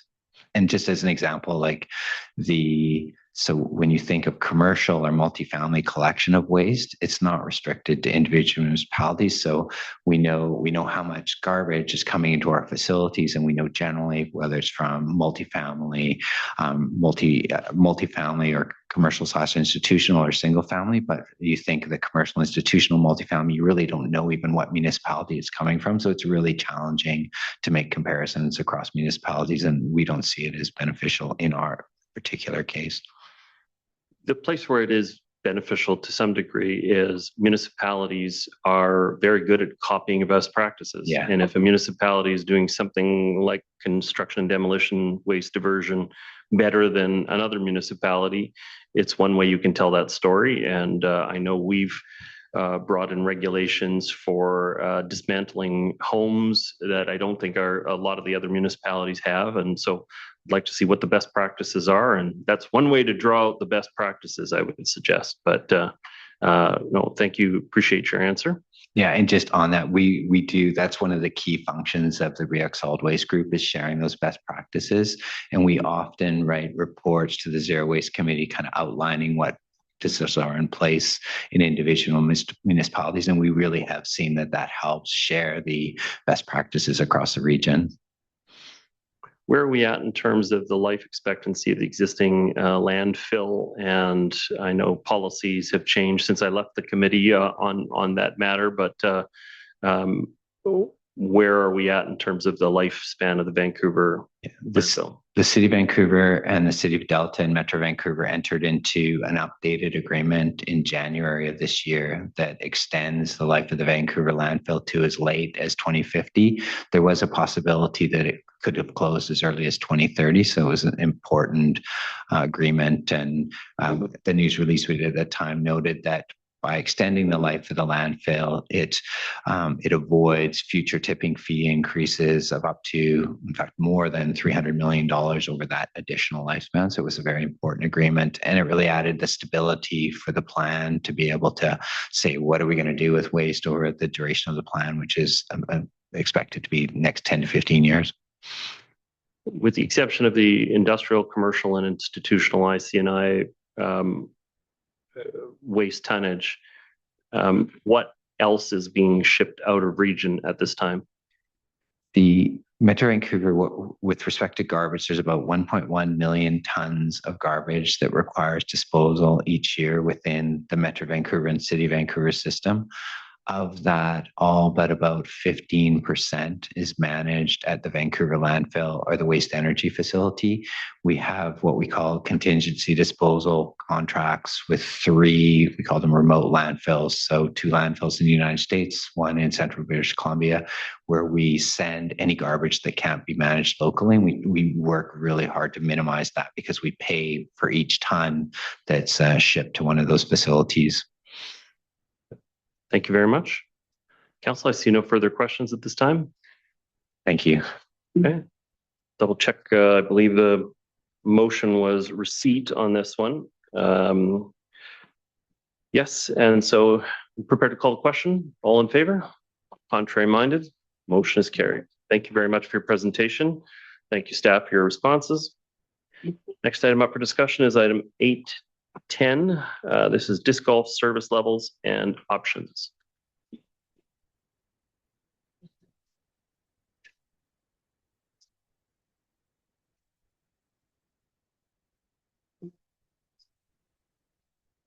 Tobias is so excited. This has been long time coming. Not enough.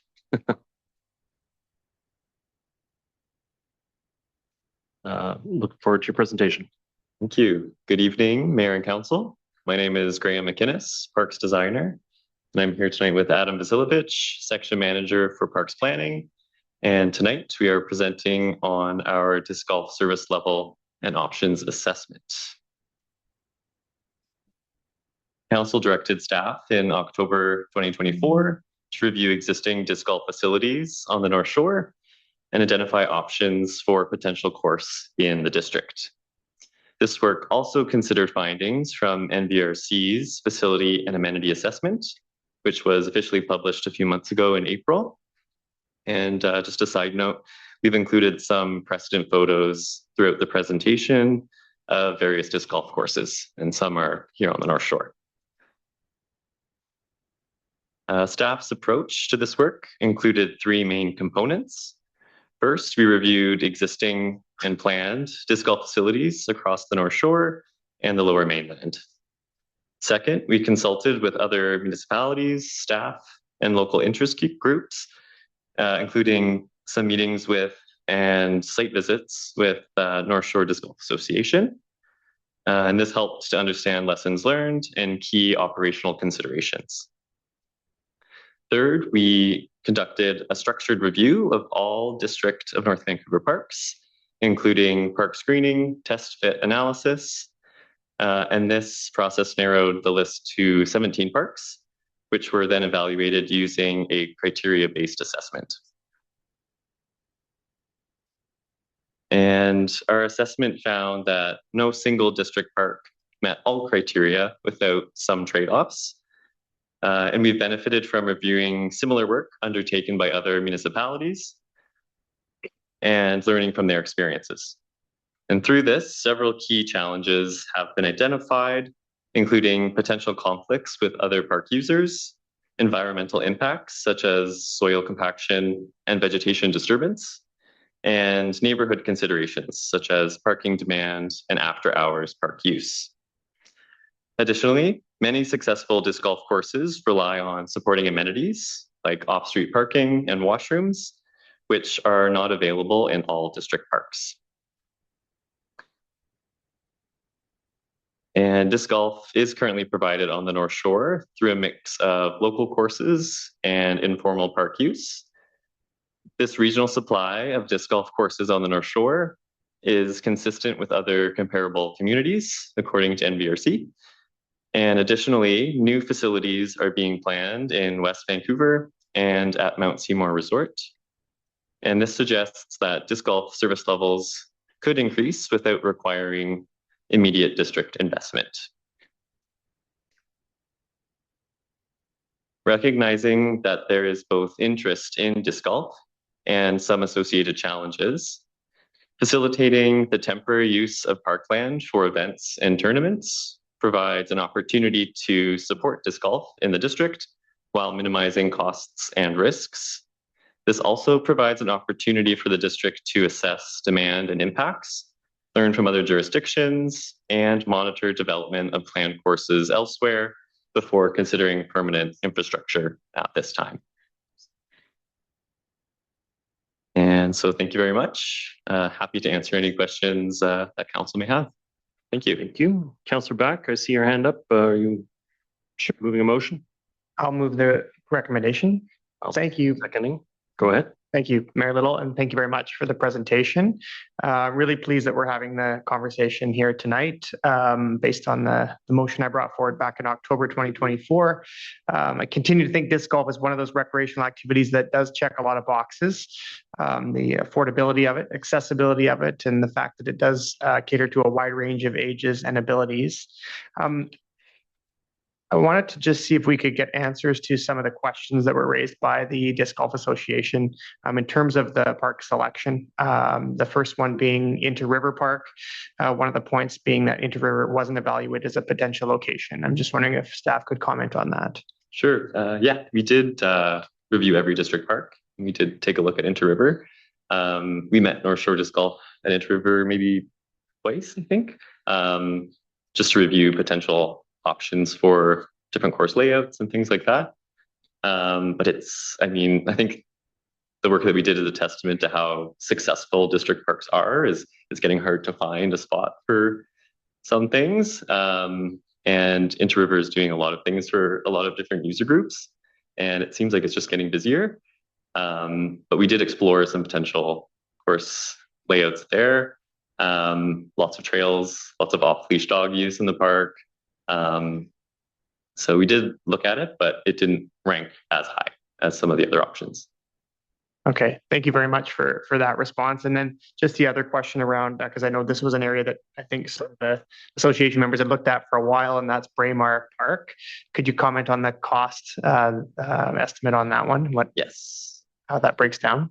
Yeah, so we does skew to the high end of the cost estimate, but the $1.3 million estimate did include washroom building and parking, which through our research, discussions with other municipalities, and reviewing some of the public engagement materials from other municipalities, seemed like that was an important consideration for disc golf. Also considering a large number of groups and the duration of time that a round of disc golf could take. Those seemed like important considerations. So it includes about $500,000 to $1 million for a washroom, and that's just sort of a single stall prefabricated building. Also includes, as I mentioned, parking, and just based on precedent research and conversations with other municipalities that do offer disc golf, a 9-hole course could cost all in about $80,000.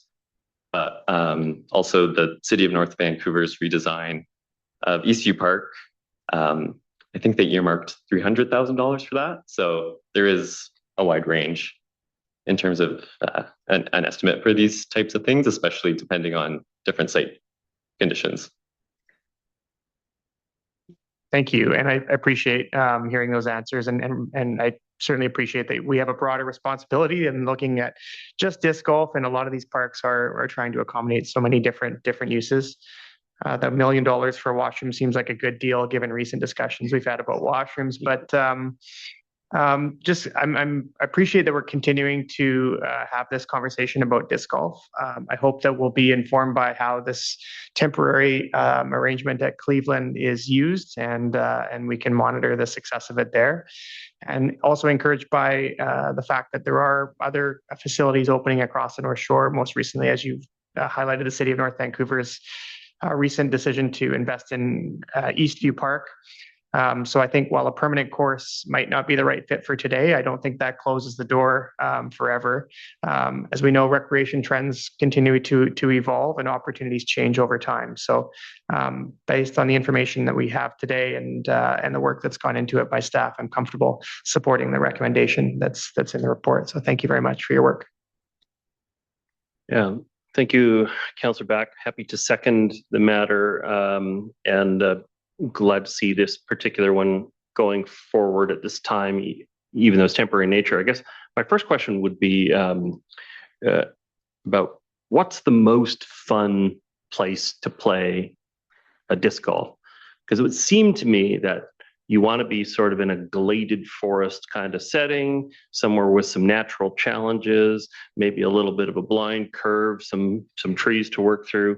That seems like the ideal spot. But some of the photos I saw sure looked like they were on the edge of a finished, maintained sports field, which seems like it's, yep, there's the hole, just kind of a straight shot. So what's the ideal, and what do you think we can achieve at Cleveland Park? I guess would be my first question. Sure. Yeah. Well, we've heard both. We've heard it's nice to have a mix of open space and forested areas for that added challenge. And there is the potential to offer that in Cleveland Park. There are some gladed areas with some mature trees. So along the periphery of those fields, there's some treed areas. There's a little bit of a slope, which adds a little bit of challenge too. So I think having a mixture is great. And there's a lot of great examples across the Lower Mainland and in Burnaby, for example, where it is more of that maintained lawn type park with some trees. So there's variety there. And I think Cleveland does sort of fit that mold quite nicely. But yeah, there's some other parks in the district that are more heavily forested, which could be more fun, but there's also some potential risk to the trees and understory vegetation, for example, and some compaction we've seen at other courses on the North Shore as well, soil compaction. So there's lots to consider. It's a bit of a balancing act, but I think Cleveland could strike a nice balance. I guess if it's the length of the play, so if you have a 9-hole game and you're presuming, up to 2 hours of play time for 9 holes, then that's part of what's driving, the washroom demand. It would seem to me that if we were going for a smaller, less formal, that we could probably put it in more places if the expected play time was closer to an hour. And now I understand that organized players are probably going to want the longest tournament focused, varied, all in one site. But it would seem to me for ease of access, low barrier, you'd be better off to have 3 smaller, shorter courses added where, maybe it's doesn't tick all of the boxes as was said. What's the pressure on us to make it a 9-hole course or larger rather than a smaller course where we wouldn't need to have as much parking and bathroom support? Mm-hmm. Yeah, I think like a 6-hole course isn't uncommon, but it is more common to go 9 or 18. Yeah, there might be possibility to go smaller, and maybe Cleveland, for example, could fit 6 holes more comfortably on the periphery of those fields. So it could be the best of both worlds. You have some parking, you have washrooms, and then maybe you have a course on the periphery of those fields as well. But if I could just add about Cleveland, part of the option of Cleveland, why we wanted to present it, is it does give the ability to scale up.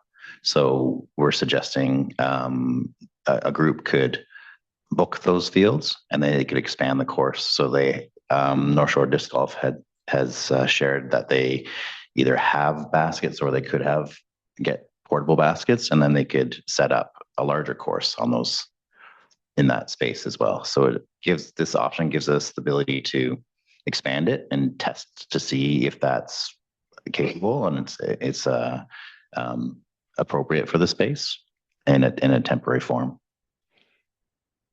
I think there's a potential synergy with another program we have. So we have the Wildfire Field Management Program, usually gets about $400,000 a year to go and take an intermix fire zone that is a high risk zone and remove all the ground and canopy, or not canopy, but ladder fuel. And so basically it denudes this particular area on an intermixed zone. This year, that number is bumped to over $1 million. We normally get about $400,000 a year in grants towards it, but this year it's up around $1 million. Is there an opportunity to take a place that is a high intermixed fire risk and use that treatment to do most of the work to create a gladed area that also dramatically reduces the fire risk in that particular area? We looked at it through that lens. I did speak with the municipality on the island, and actually they mentioned that they were able to clear out an area that was pretty much unused. I think there were some dirt bikers going through there. And they did that assessment and they determined that they had actually improved the conditions there because it was less likely for fire. But yeah, go ahead. Your Worship, if I can just add in another note, that is actually one of the options. Braemar is one of our fuel treatment areas. So it is very much in line with that idea. Yeah. I just think it's $1 million that's going to go into it's been already treatment of the forest edge. And if you had a plan, it could also serve a dual purpose potentially. But obviously, its first priority is to reduce forest fire risk in those areas. But if we can get a secondary benefit for the public, I'm on board. I did just want to make some general comments. I mean, disc golf is a very appealing sport for our community because of the low barriers to accessing it. The cost to go and get into the support is minimal. The environment is at this point just very friendly and well-meaning. I always worry that when a sport becomes more and more popular, it becomes too competitive and it's not as much fun. I think that the groups that are around supporting disc golf right now are there for the right reasons, which is just for everybody's fun. And so I hope to see further expansions of disc golf in our community going forward. I'll be supporting the recommendation. Councillor Pope. Thank you. I will also be supporting the recommendation. I'm pleased to see that this has come back from Councillor Back's motion put forward what seems like ages ago. I guess it was just a year. Anyway, I think it's going to be valuable to the community. I am also wondering about, whether we can rethink the washrooms, as that seems to be such a sticking point for getting these things done because they're so expensive these days. And if we made the courses smaller, as the mayor was suggesting, would that help? So I support that it's, the temporary opening in Cleveland Park, but I do recognize that as we heard, this sport thrives on, something free and spontaneous, not bookings.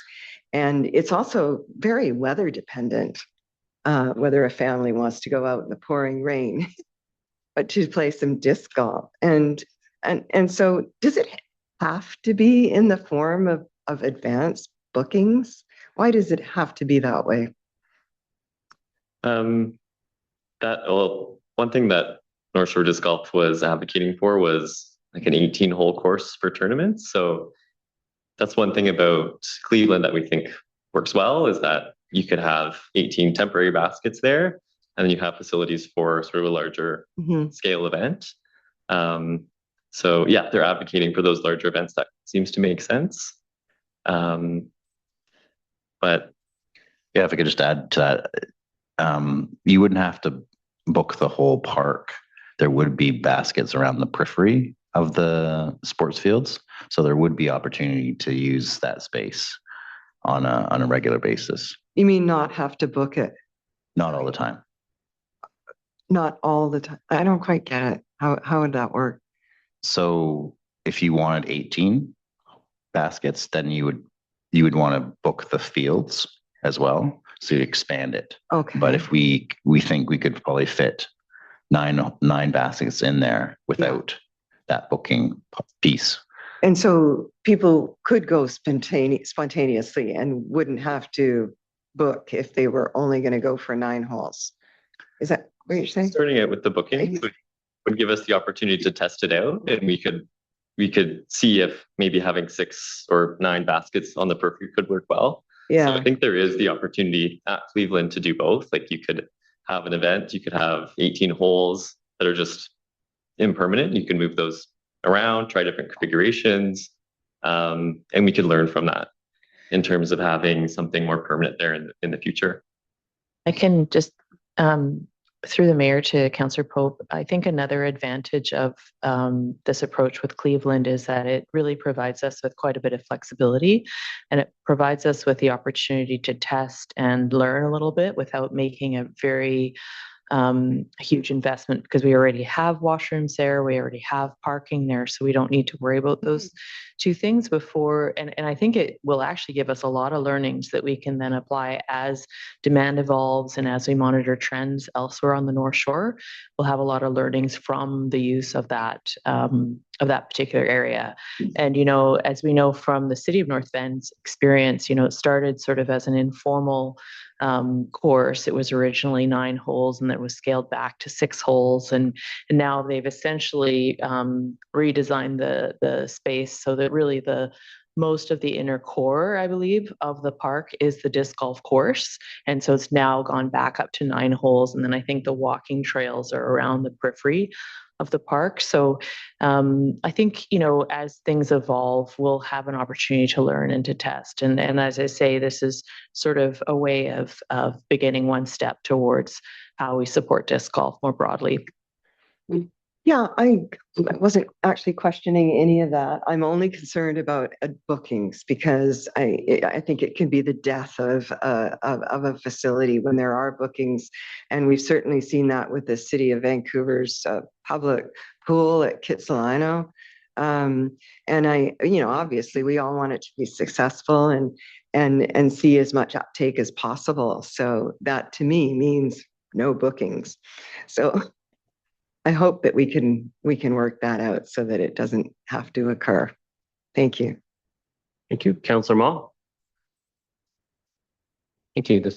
Thank you to the staff for this report. The report talks about lessons learned from the city.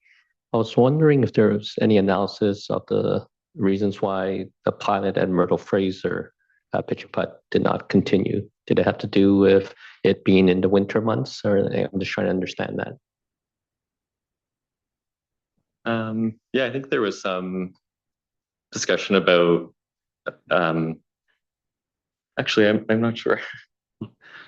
Yeah, through your worship, we did talk to the golf services, district golf services, and they were involved in North Shore disc golf collaboration, and Myrtle Fraser is a private business that runs that space.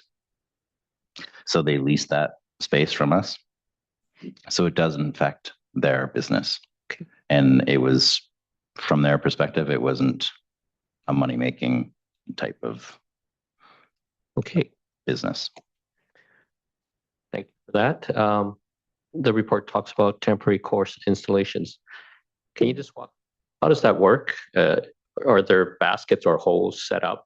And if you want more, does district staff bring them out, or like, how does it work? Yeah, for a temporary event, for example, in Cleveland Park, there are some local organizations that have offered up to 18 baskets for an event to be hosted on a weekend. And I think that's just their attempt at growing the sport, which is great. So yeah, they're willing to provide baskets, and park staff or local user groups could help set up that event in the weekend.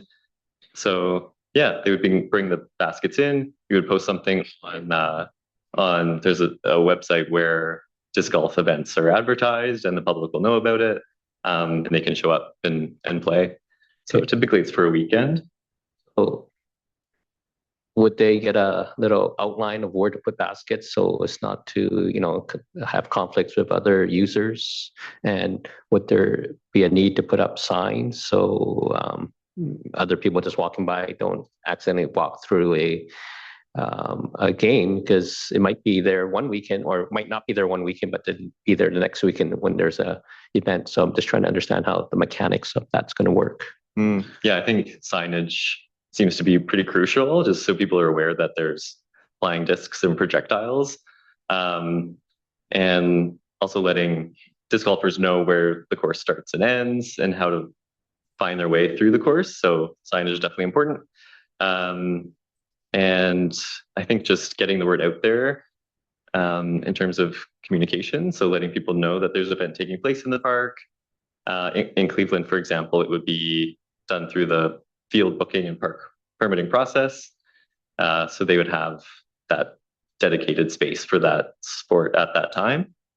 So that could also help minimize potential conflicts with other park users too. Yeah, to me, it's going to require a lot of work by organizations to get the word out, to make sure that people use it, and communicating when they can use it and how to use it. So there seems to be a big element for communication. But I support the recommendation, and hopefully it comes back and, in a year's time to say, hey, we got so many people playing.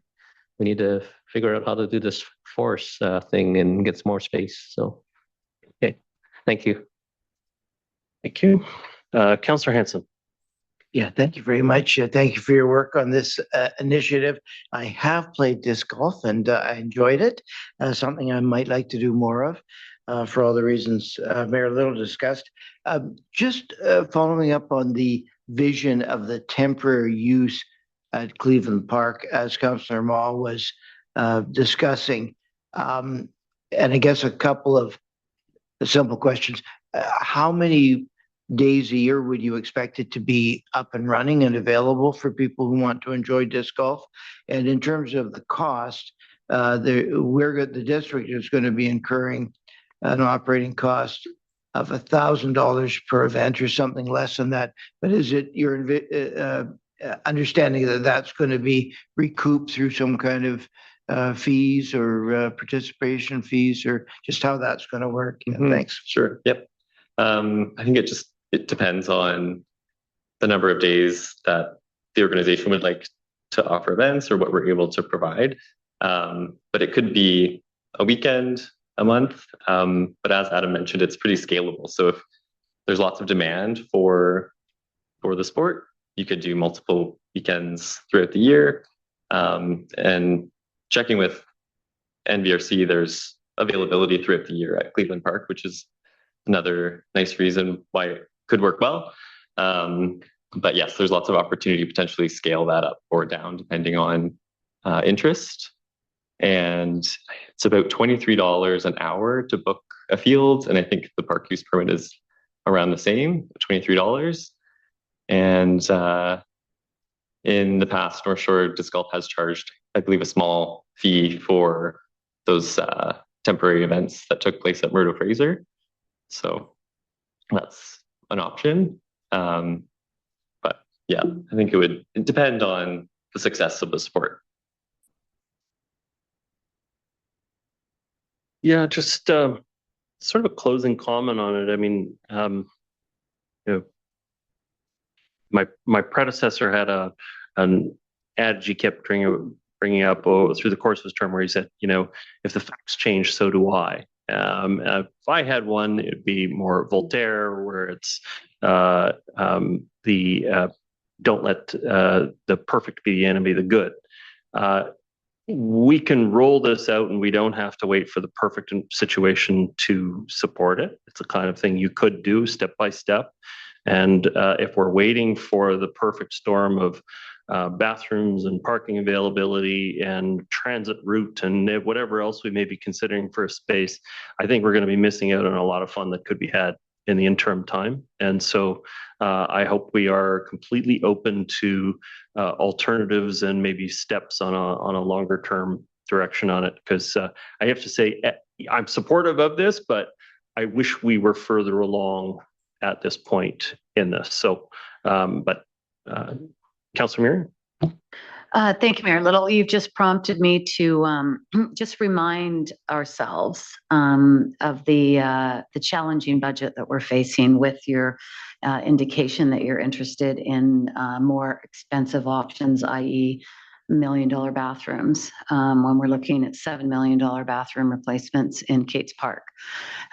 So I'm totally supportive of the staff recommendation to look at a temporary facility at Cleveland, but we're facing between a 6% and 9% tax increase and a very challenging funding gap for existing services within this municipality. We have the highest level of recreational inventory on the North Shore compared to any of the other municipalities, at a cost that is increasing and growing with fewer tax dollars, and a sewage treatment plant that we're trying to balance with the next motion coming up in regards to cost to our taxpayers, going up several $1,000s for utility costs. So the only budget that we can manage is our tax increases. So here's the connection that we need to keep connected, and not plan parks at council meetings to add great fun things for the community, but recognize that dollars are precarious these days. So I appreciate the work that staff's put into it, significant amount of work for what was asked, and I do appreciate that. But I think we should reflect on that before we start advancing other options forward, given the challenging place that we've asked our staff to pull back on in regards to our budget. Thank you, Councillor Murray. Is that the second time speaker, Councillor Hanson, or is that for? Okay, great. Prepared to call the question. All those in favor? Contrary minded? Motion is carried. Thank you very much, Council. We normally take a break around 9 o'clock. We have one item left. Maybe we can charge on and we'll get through this. Okay, great. Fantastic. I'm going to move on to item 811. This is the request for public inquiry regarding the North Shore wastewater treatment plant by the Inspector of Municipalities. This is Councillor Ma's report. Councillor Ma, you have a motion and your comments, and I believe Councillor Murray, is that a second? Sure. Thank you very much. Councillor Ma, go ahead, please. Thank you.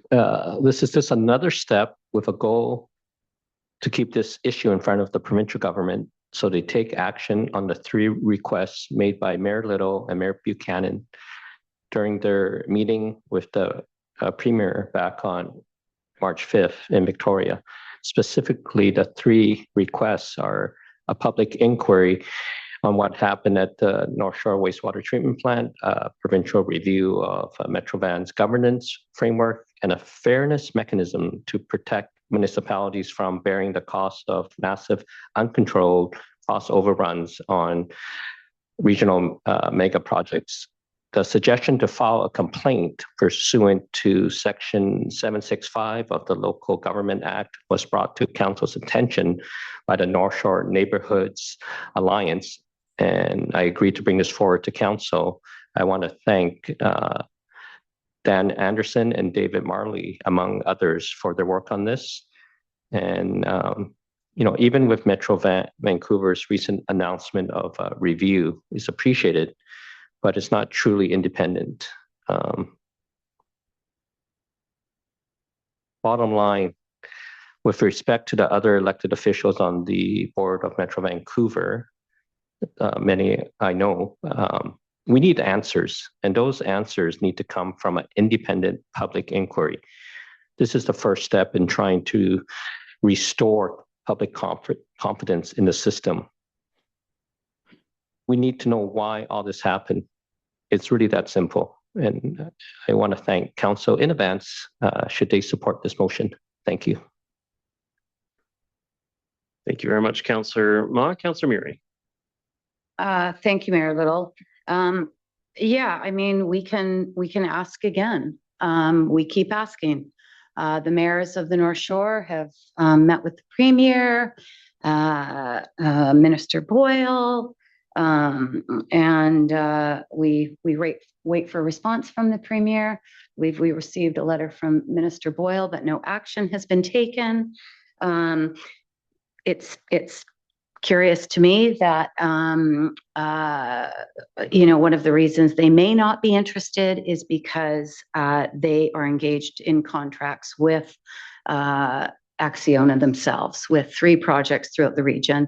My understanding is those projects are late and beyond their budget as well. So the light may not want to be shone on the provincial government for obvious reasons. So maybe that's why they're not engaging in these requests that we are making. But we certainly thank local residents for bringing these concerns forward and supporting us in the work that we've been doing thus far.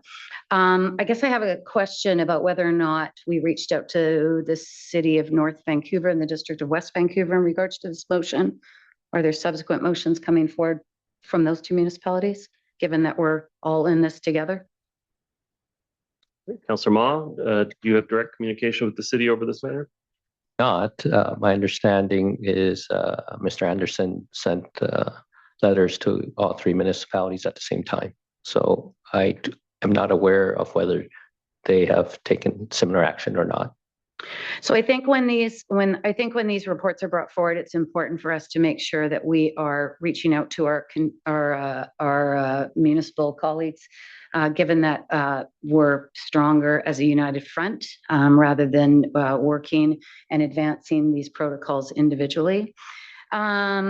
So I would ask if I could add a friendly amendment. The community is aware that Metro has settled with Acciona for $235 million.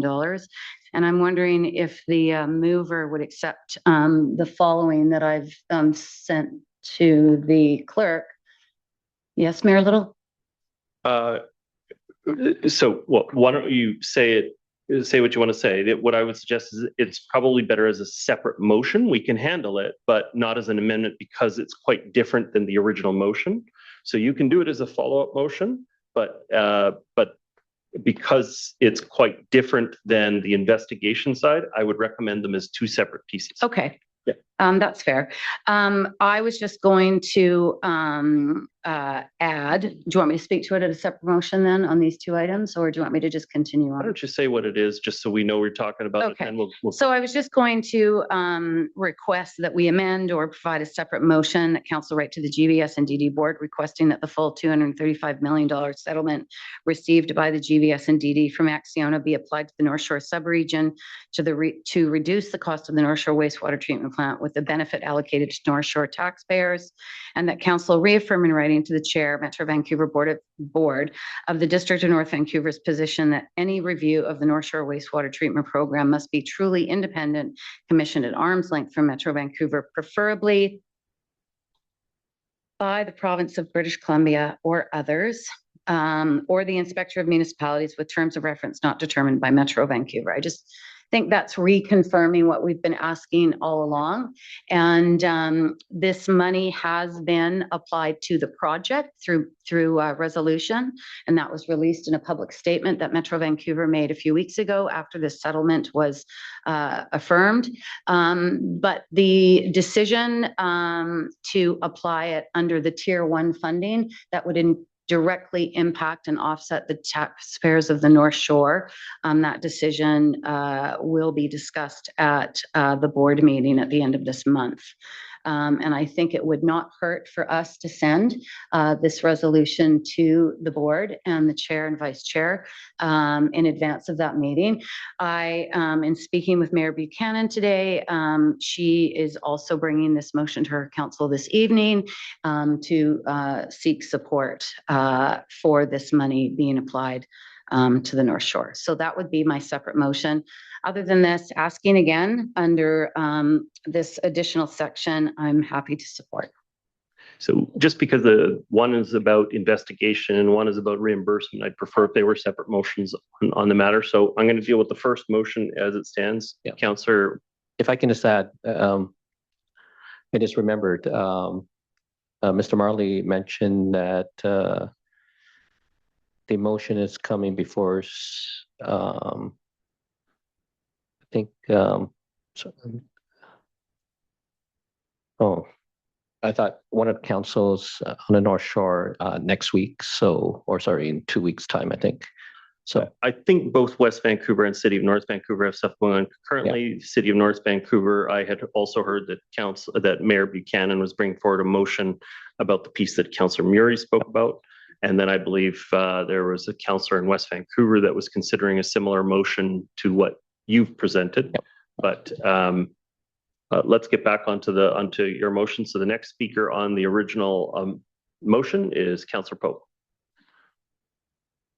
So interesting to see all these locally elected officials finally speaking up about the North Shore wastewater treatment plant. I think that's inappropriate. You know that all members of council have been fighting in this issue and have records in the media. They have not all been fighting this issue, Mr. Mayor. They have not. If you could carry on your comments without. I will clarify that in my comments. I want to just say a few words about why this matters to me and the background. I will be supporting Councillor Ma's motion, of course. When the $3 billion over budget on the North Shore wastewater treatment plant came to light in 2024, I raised it publicly and repeatedly in the media because North Shore taxpayers deserved answers we weren't getting. In 2024, I also brought a motion to this council calling for the province to initiate an independent public inquiry. The province had that request on the table nearly 2 years ago. It's gone nowhere. I also brought forward, with this council's support, a motion calling for an independent auditor general review, and council passed my motion to request the province to allow North Shore residents to defer their utility bills. bills. Recently, the North Van mayors renewed the call for a public inquiry and accountability at Metro Vancouver. And now Councillor Murray is suggesting we send a letter officially requesting the settlement money go to North Van, which I've also spoken repeatedly about in the media.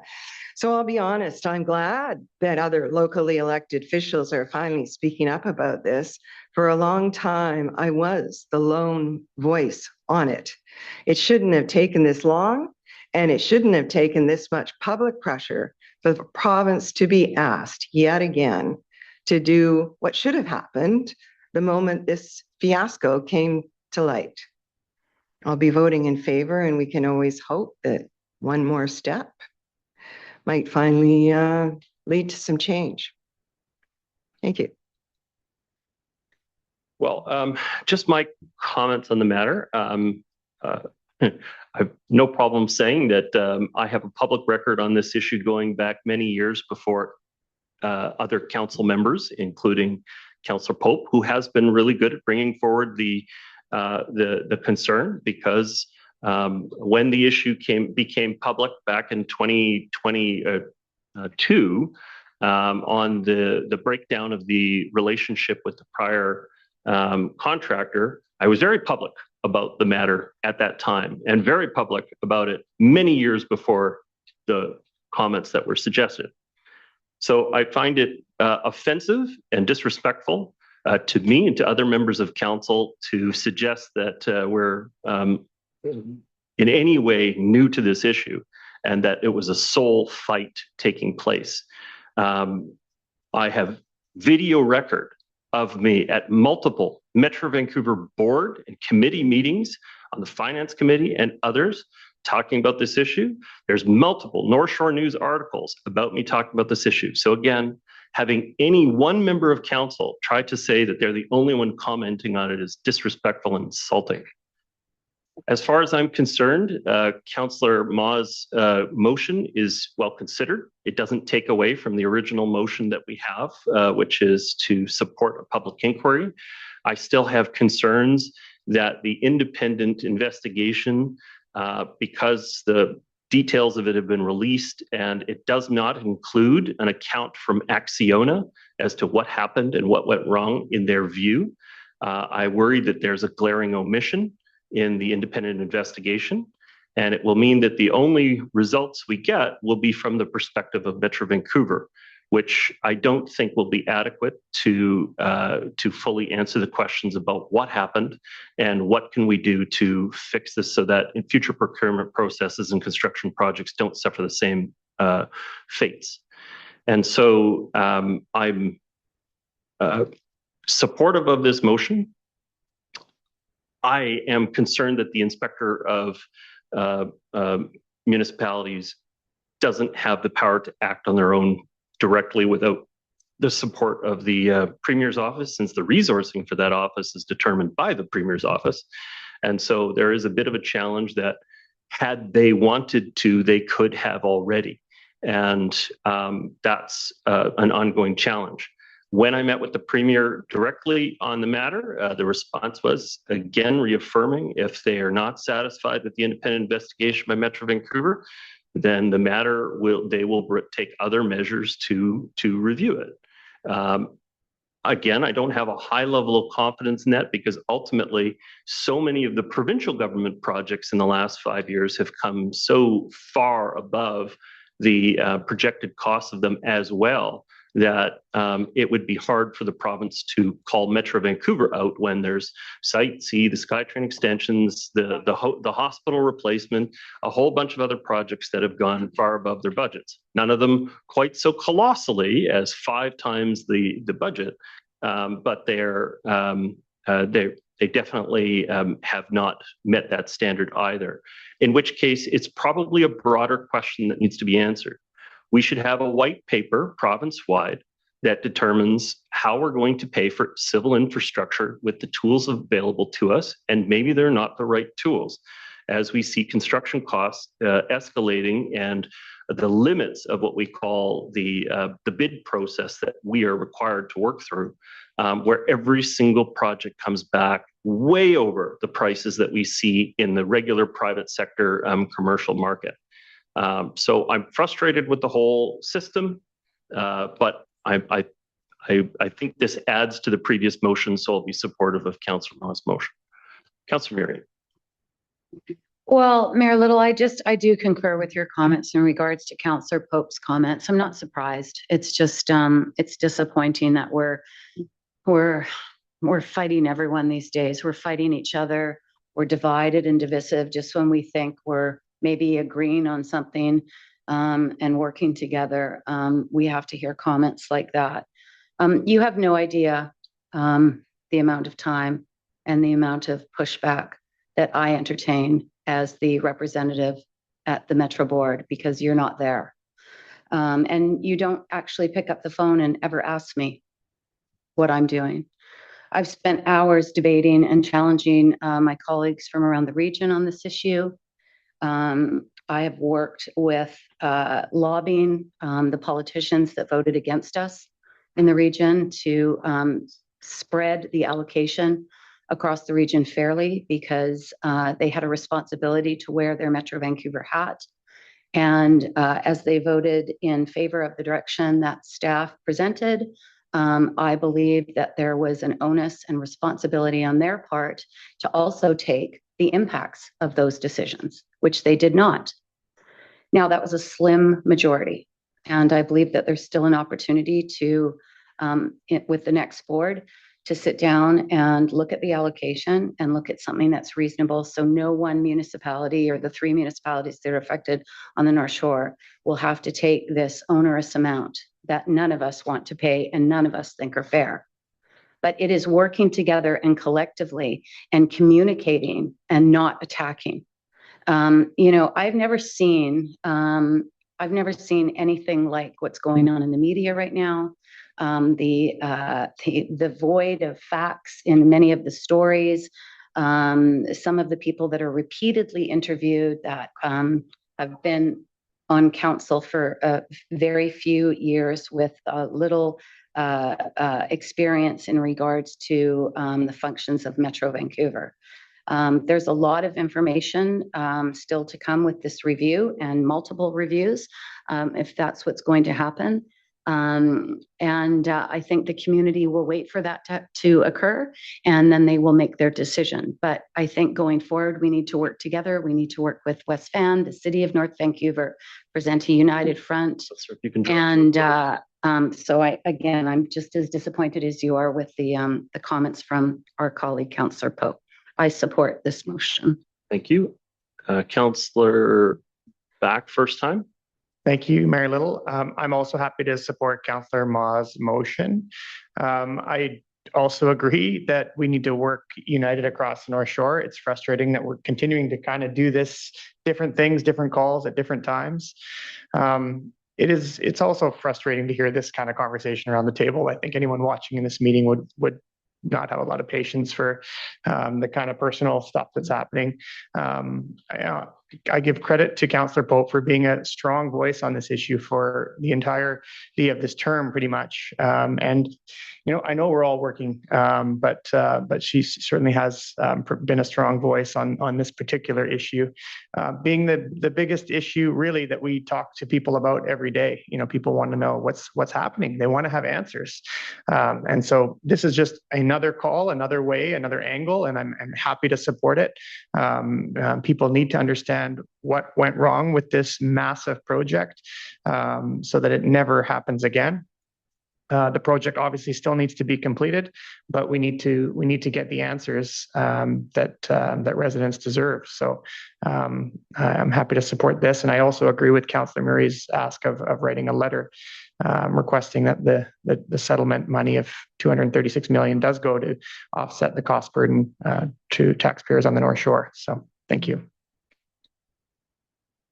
Councillor Ma, second time on your motion. I want to thank all my council colleagues. Hopefully this motion passed unanimously. This has been a trying issue.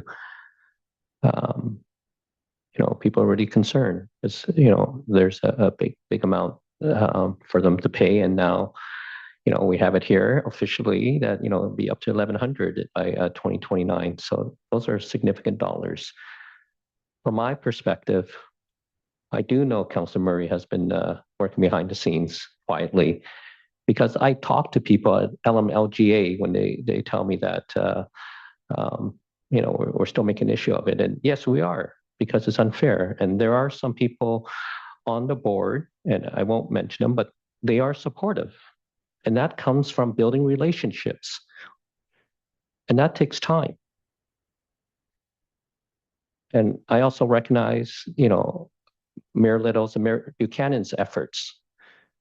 They got a meeting with the Premier. He's the one that's going to make a decision. We can jump up and down all we want, but ultimately, in this current environment, it's the Premier that I believe that's going to have the final say. We talk about all working together. It would have been nice if we had this as a pan North Shore meeting, but it didn't turn out that way. And I'm not going to criticize anyone that wasn't there. I'm just thankful for Mayor Little, Mayor Buchanan being there and advocating for us, because there were things that we were trying to do behind the scenes. And I think we all knew that. And then when we realized it wasn't happening, I believe the two mayors took the steps, and getting a meeting with the Premier, getting it in the news so there's public pressure on the Premier is a very good thing. So we're moving forward. Thank you. Thank you, Councillor Ma. I see no further speakers. I'm prepared to call the question. All in favor? Contrary minded? Motion is carried. Councillor Muir, you have a follow-up motion. It's going to go, here we go. It's on the screen. I just wanted to, so I'll move it. There's a seconder. It's been seconded by Councillor. Oh, okay, thank you. I just also wanted to point out that Mayor Little, Mayor Buchanan, Mayor Sager, and myself took an oath as members of Metro Vancouver, as did Councillor Hanson and the committees that, the committee members that make up the committees within the regional district. And we take that oath very, very seriously. I take that oath very, very seriously, just like the oath that I take after the election in this chamber. And so it's really easy to say that, somebody is out there fighting harder than others when they are not bound within the regional district in regards to that oath. And it's been a very challenging place at times because of what we've been experiencing. And when you're facing a lawsuit like the one we faced, we had to be very careful with our words, our comments, so to not jeopardize that lawsuit and that settlement. And now that that is over, and this review will begin, and another one by the Inspector of Municipalities if the province is going to make a move on this. I'm not convinced that they are, but we can ask again. Hopefully, we can put this to bed. But certainly, the addition of this settlement, as I stated, it was affirmed by the board that the money would go to the project. But what we are seeking and what we have been having multiple discussions over the last couple of weeks is that this $235 million settlement be applied directly to the tier 1 level of the allocation, and that would be directly applied to North Shore subregion and the residents of the District of North Vancouver, the taxpayers. It would roughly equate to $3,000. I believe the simple math is about $3,000 per property. And it would help smooth those rates in the coming years to again give us some relief while we continue to seek additional relief for this egregious additional amount in regards to this project. So I think it's very important that we, with our colleagues on the North Shore, share this with Metro Vancouver prior to that board meeting. It will then go to the budget in October, and there will be reconfirmation of the allocation then. But this is giving direction to staff to prepare for that for the fall budget discussion. And then, of course, writing to Metro Vancouver's board of chair to reaffirm that the independence of a review is absolutely necessary and required to regain any level of integrity that we've lost through this very ugly, bumpy, divisive process. Yeah, I'd just like to comment as well. I want to address some of the negativity issues, and just want to put out there, if you do the math, there was a meeting in May of 2024. It was called the meeting that was the allocation meeting of the Metro Vancouver board. It was one of the most intense pressure cooker meetings you could ever imagine with Metro Vancouver as a board. And the North Shore representatives were able to get an assist, a reduction of North Shore utility rates of $135 for every property on the North Shore for 30 years. To put that in perspective, their work reduced the tax load on the North Shore by $324 million that we would have otherwise been required to contribute to this project. And so suggesting that other people haven't been doing the work on this file is a gross misunderstanding of what has actually happened on this project. On the motion specifically, $235 million settlement was collected from both Tier 3 and Tier 1. And what I'm worried about is that it will be too easy for the region to dismiss this in this form. What I think may be more palatable to the region is if you communicated the $235 million as a step towards moving to one single tier sewerage district. In order for that to happen, the region wouldn't just have to come up a little bit, because places like Richmond's utility bills are so much lower than our utility bills. They would have to come up a lot, like over $100 a year, that their utility bills would have to come up. But that's always been one of the opposition points to going to a single sewerage district, is how much you would have to correct everybody else's contributions to utilities. The average would be about $70 that the rest of the region would have to come up in order to be able to actually be equitable with would bring us down enough to match them. And so it's a big ask to ask politicians from the region to vote in a way that adds taxes to their residents without any measurable benefit to their residents.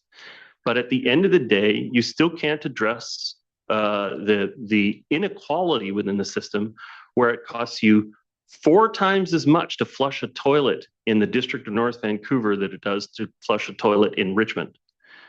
That is unfair, and they have to address that. And the Premier in our meeting said, in the follow-up in the news, they said, the Premier said, they must address the fairness question of these rates. And so I'm happy to support the motion. I think that it may be more effective if it was communicated as a step to single sewerage district, because I think there's actually slightly more interest around the table. So set the 235 aside as a way to help us smooth the transition to a single sewerage district might be something that's more palatable to a broader group within the region. But I think it's in the right direction, and so I'll be supportive of the motion. Councillor Murray, second time. Thank you, Mayor Little. I almost called you Mayor Bell. Thank you, Mayor Little. And I hear your comments. I think there's a lot of reflection going on at the board, and certainly there's some reflection from directors who have been around for many years that may not be back in the fall, have declared that they're retiring. And they recognize that the decisions that have been made have really thrown out, and no government or organization is anywhere close to perfect. Everybody needs to look in the mirror. But what happened on that day, that allocation where we started at $40 per household in the region, and we ended up with 10, basically threw out the baby with the bathwater, the bubbles, the washcloth, everything. From an organization that, really most people didn't even know who they were until that North Shore wastewater treatment plant decision came along. And, we had members here tonight from Solid Waste. They do exceptional work. We have some of the best parks in the region. We have the best drinking water in the world. And we've had our problems with projects with water, but nothing like this single sewage district spread among 4 areas. So I understand that single sewage area is the concept, but it's also going to cost, because the infrastructure that we need to replace going into future will be borne by ourselves as well. Hence, projects like Iona that has been scaled back. So, sometimes we have to be careful what we wish for, and recognize who we are before passing judgment as quickly. And I think all levels of government should take responsibility for this project, the way it was procured, the way it was originally funded, how the provincial and federal governments changed the funding midway through. There's all sorts of things that will come out in this review. And I hope it will be a learning lesson for all of us, and how we move forward. But it has been an excruciating time for all taxpayers, and those of us fighting for what we know is absolutely just and right, which is to share the cost of this increase amongst all of us, because we are a region collectively, and we were set up to share in the cost. That's why Metro Vancouver was created in the first place. It was to share the costs in good times and bad. And unfortunately, there have been some that have forgotten about the bad times, and they have thrown us under the bus, unfortunately, and now we are paying the price.